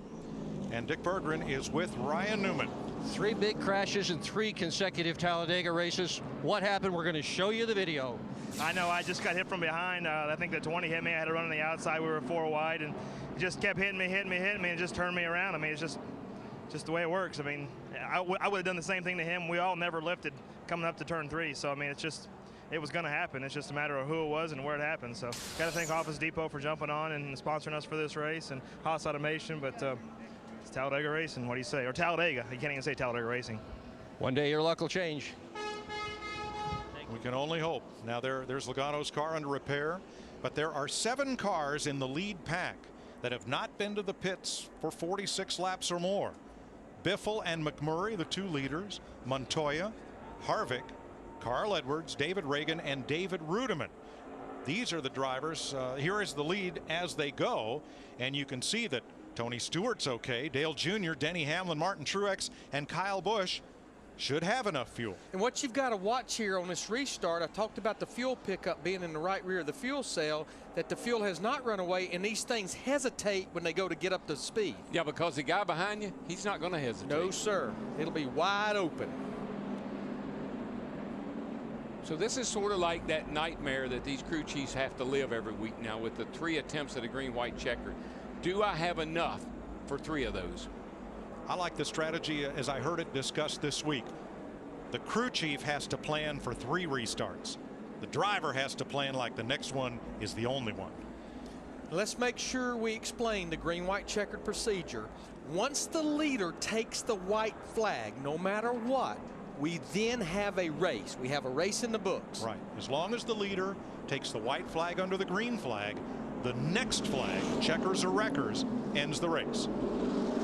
And the field would be frozen at that point and video used to determine the order to finish if they don't make it around to the checkered flag before the caution waves. And the record book will show that you ran out of fuel. It won't show. It won't necessarily show why. Pace car is in. Jamie Mack with his teammate Montoya right behind him, and then Harvick and Hamlin, and on the outside Biffle, Stewart, Dale Jr. and Truex. That's a strong outside line there, or inside line if they got enough fuel. Green flag. Short shift it, man. Get it into high gear as soon as you can. That'll save a little bit. Greg Biffle in the 16 looked like he wanted to tuck in front. Wow. Kevin Harvick in the 29. He couldn't get down there. No. Made an evasive move to the outside. That Junior backed everybody up. Biffle's in trouble. I think Biffle is out of gas in the 16 car. Yeah, he's one of those cars there that could not get up to speed. Looks like he's here comes Junior to the outside. Everybody else to the inside, and around goes Jimmy. 48. And Biffle, yellow flag is out. We still don't have a race, boys. That is not what those guys at the front wanted to see, though. This is really going to make it tough on them. Larry, they just about got to come to pit road now. I just don't see how you can stay out there and run a couple more caution laps and have enough to finish the race. So here comes Jamie McMurray around to what would have been the white flag, but since it is yellow, we will have one more attempt to finish this race under green. And you know why they'll come to pit road? Because everybody's got to come to pit road. No, those guys like Tony Stewart and that group, Denny Hamlin, will not have to, Darrell. Enough guys that got to come to pit road that it might be all right. There they are right there. Jimmy Johnson in the 48 on the inside, Biffle in the 16. It looked like he just could not get going. And then Jimmy Johnson tries to jump up in front of him, but did not have him clear. He just wasn't clear. That's it. Pretty hard contact to that inside wall. Yeah, Biffle was in trouble from the get-go. He just couldn't get up to speed. All right, the free pass will be Jeff Gordon. There's a free pass car on every caution flag all the way to the finish. Here's another look. Yeah, I mean, Biffle really and truly never moved there. If anything, Biffle may have moved up a little bit.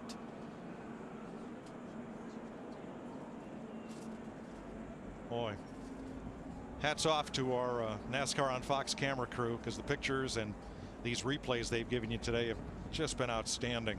I think Johnson thought he was so much faster than Biffle right here. He needed to get out of that box and couldn't do it. Just made his move a little too soon. All right, in Jimmy Johnson's defense, I'm pretty sure, maybe we can even play it again, heard Earl Barb and his spotter say, outside only. Kurt Busch just missed it.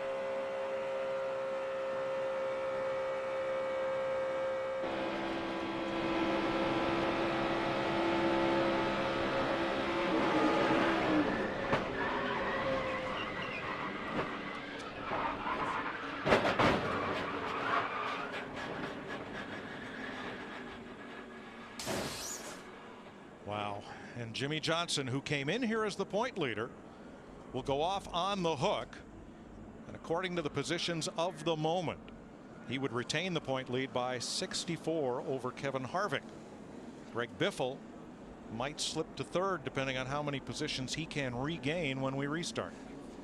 Well, our little group at the front, they look like they're going to wait it out.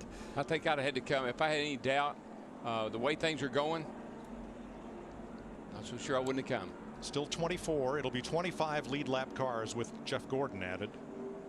He is the free pass car.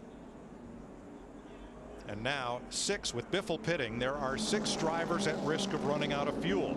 McMurray, Montoya, and Harvick, the 3 leaders, plus Carl Edwards, David Rudiman, and David Reagan. I think we'll see Kevin Harvick come to pit road because we're getting a report he thinks he has a left front flat. I think we've got that audio that we just heard on the 48 car spotter.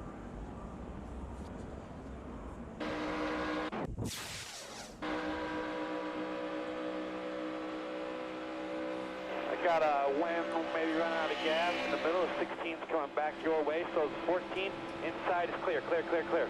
Outside only, outside only. Darrell, my lingo, outside only, means the outside is the only line that's clear. Yeah, well, I heard him say inside. You know, he's inside clear. I'm not sure about that outside only comment. I'm not sure where that came from. Here's a look from overhead, and clear. You know, the outside was not quite clear. Jimmy was trying to move to the outside to clear the car directly in front of him, and Greg Biffle was there. Now, Larry, we know the spotters are over here on top of the grandstand. There are also spotters on the back straightaway. A lot of teams elect not to use that spotter because they're scared they'll talk across each other. That was Earl Barbin, who's the primary spotter that's on top of the main grandstands talking to the 48 car. On the back straightaway, you can see the black marks. That's where it happened, midway down the backstretch. Now, so far, we have had 4 green-white checkers in 2010. 2 attempts at Daytona and Atlanta, 1 attempt each at Martinsville and Phoenix.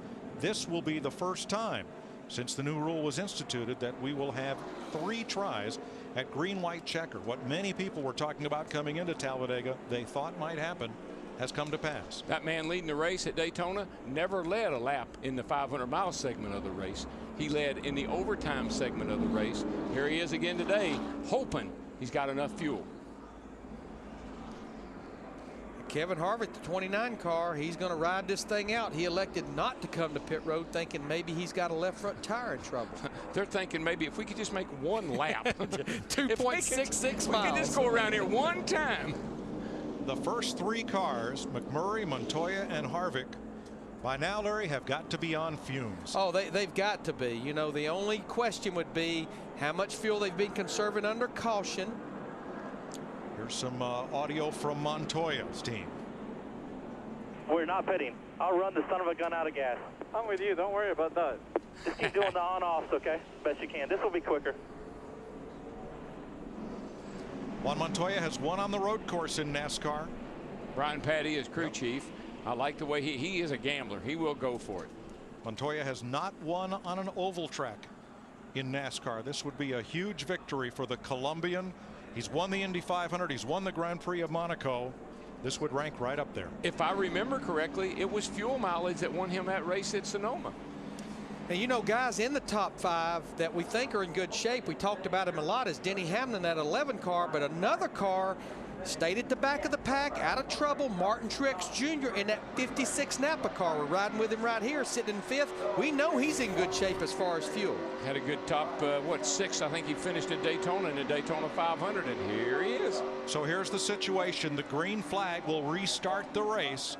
The next flag ends it. This is the 3rd and final attempt at a green-white checker. This time, Montoya has Harvick, one of the best closers in the business on a super speedway, on his back bumper. Montoya has Hamlin pushing. Here we go for the final time. Looks like you're going to have teammates side by side going through turn 1 and 2. Harvick in the 29 pushing McMurray. 42 getting a push by Denny Hamlin in the outside, side by side. It's whichever line back here where you see the 56 coming. If he goes with the 29, that will push them ahead of the 42 Montoya and the 11, but he's got to get there, and he's not getting there. And Dale Jr. did not keep pace with Martin Truex. He's fallen back a bit. He will not be among those who will settle this for the win. Boy, they are. This is a roadblock now, even when you get there. Where are you going to go? Look at the run. Truex is getting in the 56 with the push from Kyle Busch in the 18. White flag this time. Can Montoya and Hamlin do the 2x2 tango, or will Harvick shove McMurray to victory lane? White flag in the wind. 1 lap to go. ECR engines at the front of the field working together and looking good. The big question, both those guys, they have to be on fumes as far as fuel, the 1 and the 29. I don't like that. There's a little bit nervous getting a big lead out here. You got to be careful, but with these guys 2 by 2 behind them, it might work. Staying to the inside, the 2 leaders have no drafting help, but they are scooting away from the pack. 3 corners to go. Now Harvick, he'll keep pushing him, and he'll get over here to the tri-oval, try to make the slingshot on him. As soon as he knows that he doesn't have to worry about that 3rd place car of Montoya, he probably will try to make a move, although I don't know if it'll do him any good or not. Last chance through the tri-oval. Here he comes. Here they come. Harvick! It's Harvick! He got him! He timed it perfect! He got him! Mister, where did he come from?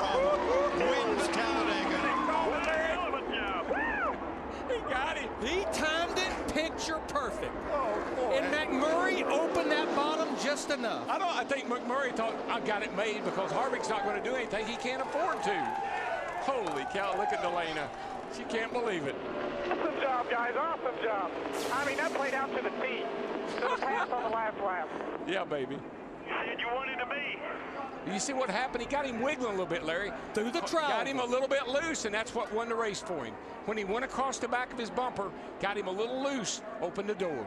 I don't know who it was, Darrell, but on Friday I saw him do that to someone in practice, wiggle him up a little, move underneath, and make the pass. Harvick on Friday was practicing his race-winning move. You see right and there. it pays off right here. Yeah, you see right there, Mike, he had the one car McMurray sideways. And how fitting, Shell Pennzoil was on that car when he won the Daytona 500 a little over 3 years ago. The announcement made this week that they will be leaving that team at the end of 2010. Kevin Harvick, his wife Delana, in disbelief as Harvick snaps a 115 race winless streak that goes back to that Daytona 500 win in 2007. And guess where he starts in just a little while in the next event? On the pole. The man's in the top 5 in all top 3 series in points. We'll be back to Talladega. Can you believe it? No, I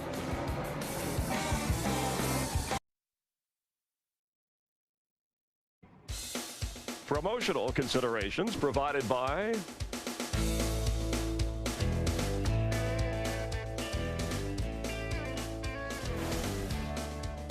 Kevin Harvick from behind Jamie McMurray going into the tri-oval, loosens McMurray up, storms to the inside, maintains his momentum. How close was it? Let's have a look.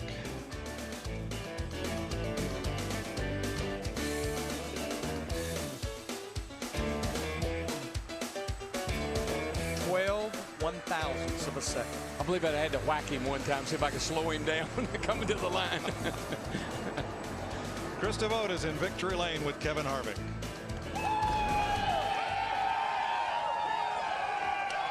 And as you can see and hear, the celebration is a big one. It's been over 3 years since a points win. It was on a plate track. Choices and chances. That's what this race is all about. You made the choice to take a chance. Walk us through that last move. Yeah, I tell you what, I mean, everything just really played out perfect for us today. We had a plan to ride in the back, wait till 50 laps to go, and then really push forward after that. So just this Impala was great. I got to thank Jimmy John's, Reese's, SKF, Coca-Cola, Champion, Sherwin-Williams, Shell, Pennzoil, choked on my Coke there, Team Realtree, everybody who helps us on this car. And the fans, they come out to support us every week and get to see finishes like that. So. Sprint for everything they do for this series, and we broke that drought. I was going to say, all the wins are special. They all mean a lot. But when you have the controversy or just the struggles that you guys have been through to get back here to victory lane, how special is this?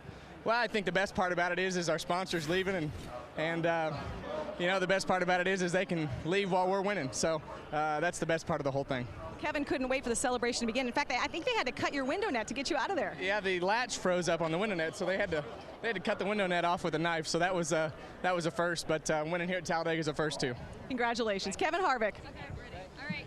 We saw the most competitive, the most lead changes, the most number of leaders, another surprise winner right at the end. Was this the best Talladega race ever? It was in my mind. I've been here a long time, and it was as good as it gets. And, you know, I'm happy for Richard Childress Racing. You know, we talked about them really being down this point last year. That's the first win for that organization since the fall of 2008 with Jeff Burton. Wonder where Harvick's thinking about staying now. Well, we'll see. Well, a number of folks have reason to celebrate. Kurt Busch got a top 10 out of this. So did Mike Bliss at the checkered flag. But not everybody will leave Talladega happy. Well, Jeff Gordon has just climbed out of a car so wrecked you'd wonder how it could have run at all. Who is at fault for the accident out there, Jeff? Which one? The big one that you were in. Well, I mean, I got collected. I don't know what happened. You know, I'm just excited we finished on the lead lap, to be honest with you. I think it's been a while since we've finished on the lead lap. We got a huge push down the back straightaway. I don't know who it was, 39 maybe, or somebody gave me a big shove. And I was coming 10 miles an hour faster than anybody. And the 48 is testing my patience, I can tell you that. It takes a lot to make me mad, and I'm pissed right now. I mean, you know, when a car's going that much faster, I don't know what is with me and him right now, but, you know, whatever. But The guys did a great job fixing it, you know, after they got wrecked. I don't know what happened in the wreck. I just know the 31 came across after getting turned and came down in front of me, and we got collected. So we just did everything we could to finish at that point and finish on the lead lap. All right, thank you. See you at Richmond. Better luck there. I will say this. I thought it was a heck of a race. I mean, I thought all day the racing was amazing. Yeah, there was times it got a little wild. We all knew it was going to get wild at the end. But I don't think you could have asked for a better race. So I applaud that rear spoiler. Thank you. And we applaud Jeff Gordon for his candid comments. The 48 is trying my patience. Jeff Hammond, Chris Myers, and wow, we said it at the time. Jeff Gordon said on the pre-race show, there's going to be more of that, us going at each other because he wants to win, teammate or not. Obviously, let's take a look, and you tell me why Jeff Gordon was so upset at Jimmy Johnson. Because, again, he said he had a good head of steam. You see the 48 come all the way to the middle lane right in front of the 31 and pushes the 24. I mean, he had to go below the line to keep him running into him. What does it do? It puts Jeff out of position. He's trying to get back up in line, and everybody behind him, I mean, just kind of like it triggered the whole mess. I mean, the 48 created this. Yeah, that happened with 7 laps to go. But let's get back to Kevin Harvick and a historic day in NASCAR, not just for Talladega. And the future may be up in the air for Kevin Harvick, but certainly Richard Childress Racing, where he hopes to say, Richard Childress, last win for him at Talladega was 2000. Dale Earnhardt, the late great, his last win. I know. The thing is right now, the word amazing keeps coming back here because of the fact that, you know, this is what Kevin Harvick and Richard Childress needed to have to help maybe keep these two guys together and show a new sponsor we can win. We gave a good run here today, an excellent opportunity for anybody to kind of like get hooked up with RCR. So a great day for them. 8th closest finish in the history of NASCAR since electronic scoring. It was 12 100ths of a second. Harvick edging out Jamie McMurray, and Jamie is with Matt Yoakum. And a wild finish at Talladega. First, walk us through that final half lap and your move and his move. Well, you really only get one direction to go. And I thought that I was low enough that he couldn't get underneath me, so I was more guarding the outside. And when he, you know, swerved his car to the left, it pulled my car around. And as soon as I realized he got underneath me, I was more concerned with just side drafting him to the start-finish line. But I wish they could have crashed on the last lap when I got the white flag this time. I was thinking, you know, surely they'll do it again. But it's a good day for our Bass Pro Shops Chevy. I got Johnny Morris here from Bass Pro Shops and his son, and they're taking me turkey hunting in Missouri tomorrow. So this will be a great race to talk about all day tomorrow. Now, what was Felix all cranked up about? Well, I think he thinks the 29 went below the line, and I don't really have a comment because I didn't see anything. You know, I was more concerned with side drift in the 29 than where we were on the racetrack. So, you know, you live for those moments. I'll tell you, you know, coming off of Turn 4 at Daytona, trying to get to the start-finish line, and then same thing here. I mean, that's what every kid dreams of getting to do. All right, congratulations on a great day. Thanks. All right, thank you very much, Jeff. Let's take a look as we just watched. What about the Felix Sabates accusation about the yellow line? No, I don't think it's going to, you know, hold water this time. I really don't. I think, you know, Kevin got position on him. Excuse me. And as he was moving up, I mean, he got pushed down just a little bit. You're not allowed to go. But he's already ahead of the leader. He can go where he needs to go. And if you come to the start-finish line, he's not below the yellow line. He's on top of it. But clearly, it was his choice. He had already advanced his position. He was leader of the race at that time. So I don't think NASCAR is going to have a problem with this. And totally different than Reagan Smith 2 years ago with Tony Stewart, when Tony was awarded the victory, had the yellow line incident. So Dale Earnhardt, the late great, remains the only driver 20 years ago to win 3 straight restrictor plate races. That's what Jamie McMurray was trying to do. Let's check in now with Dick Berger. Dick? Well, Dale Jr. has just climbed out of his car. You had quite a day out there. Yeah, it was the National Guard MP Energy Chevrolet ran pretty good, but when it counted at the end, we just kind of didn't make the right moves. That bottom line didn't go very good, and on that last restart cost us a few more spots, but I'm pretty happy to come out of here in one piece. All them green, white checkers, there's a lot of cars getting tore up, and it was a pretty fun day. And I'm happy with the car and how well we ran. And the pit stops were great. I got one really good pit entrance that was a lot of fun under green, and gained a lot of spots there. But otherwise, you know, we're just trying to hope to get some luck, get in the right lane, get in the lane that's going to go at the end, and we just didn't. And I take full responsibility for that, but cars in one piece, we can take it home and get it ready for the next one. Dale Earnhardt Jr. gave his fans plenty to cheer about today. Well done. And he is currently 8th in points. Jimmy Johnson, who wrecked, did not finish. He had the biggest points lead of the year coming in. Look what that win did for Kevin Harvick. springing him up to second as Kenseth and Biffle slide back. Yeah, he really closed the gap right there. Bad day for Jimmy Johnson. Turned out to be a great day for Kevin Harvick. Got him closed back up here, as well as, you see guys like Greg Biffle. They were able to move up a little bit. Carl Edwards, Tony Stewart, and Juan Pablo Montoya trying to gain, and he does gain some, trying to get closer to get inside that 12 spot in the chase. And that's the thing is right now they've got to keep gaining as we get closer and closer to basically the halfway point of the year as far as July 4th is concerned. Big effort for this team needs to be made. Coming up on Fox tonight, The Simpsons, followed by the Cleveland Show, Family Guy, and American Dad. You'll laugh out loud, a little animation domination, and a doubleheader next Saturday. We hope you tune in on Fox. Major League Baseball in the afternoon and under the lights in Richmond. Remember the Joe Gibbs Racing team sweeping the Cup Series last year, so we'll look for Kyle Busch and Logano. Denny Hamlin, who also hung in there today with a fourth-place finish, coming off a big win coming in to this race. And fans, if you want more post-race coverage, our entire Fox team will continue our post-race show next on Speed. We thank you for watching NASCAR on Fox. This was a record-setting day, and glad you were a part of it. First ever triple overtime, 3 green-white checkers before Kevin Harvick edges out Jamie McMurray by 12/100ths of a second. And for, yes, Happy Harvick, his first win since the 2007 Daytona 500, his first win in 116 races. We had a record for not just Talladega, for all of racing.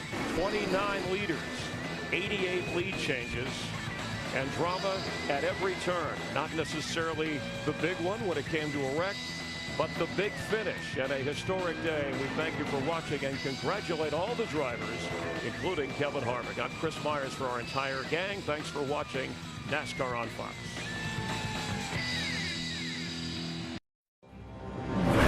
Welcome to the show. Fiberglass Boomtown, Mecca for the V8 faithful. Pilgrims, diehards, gearheads, zealots. A multitude of fans bound together by a ribbon of asphalt. Celebrating as one the triumph of speed and the escape from everything routine. If you've never been, check your expectations at the gate. Everything else is just a game.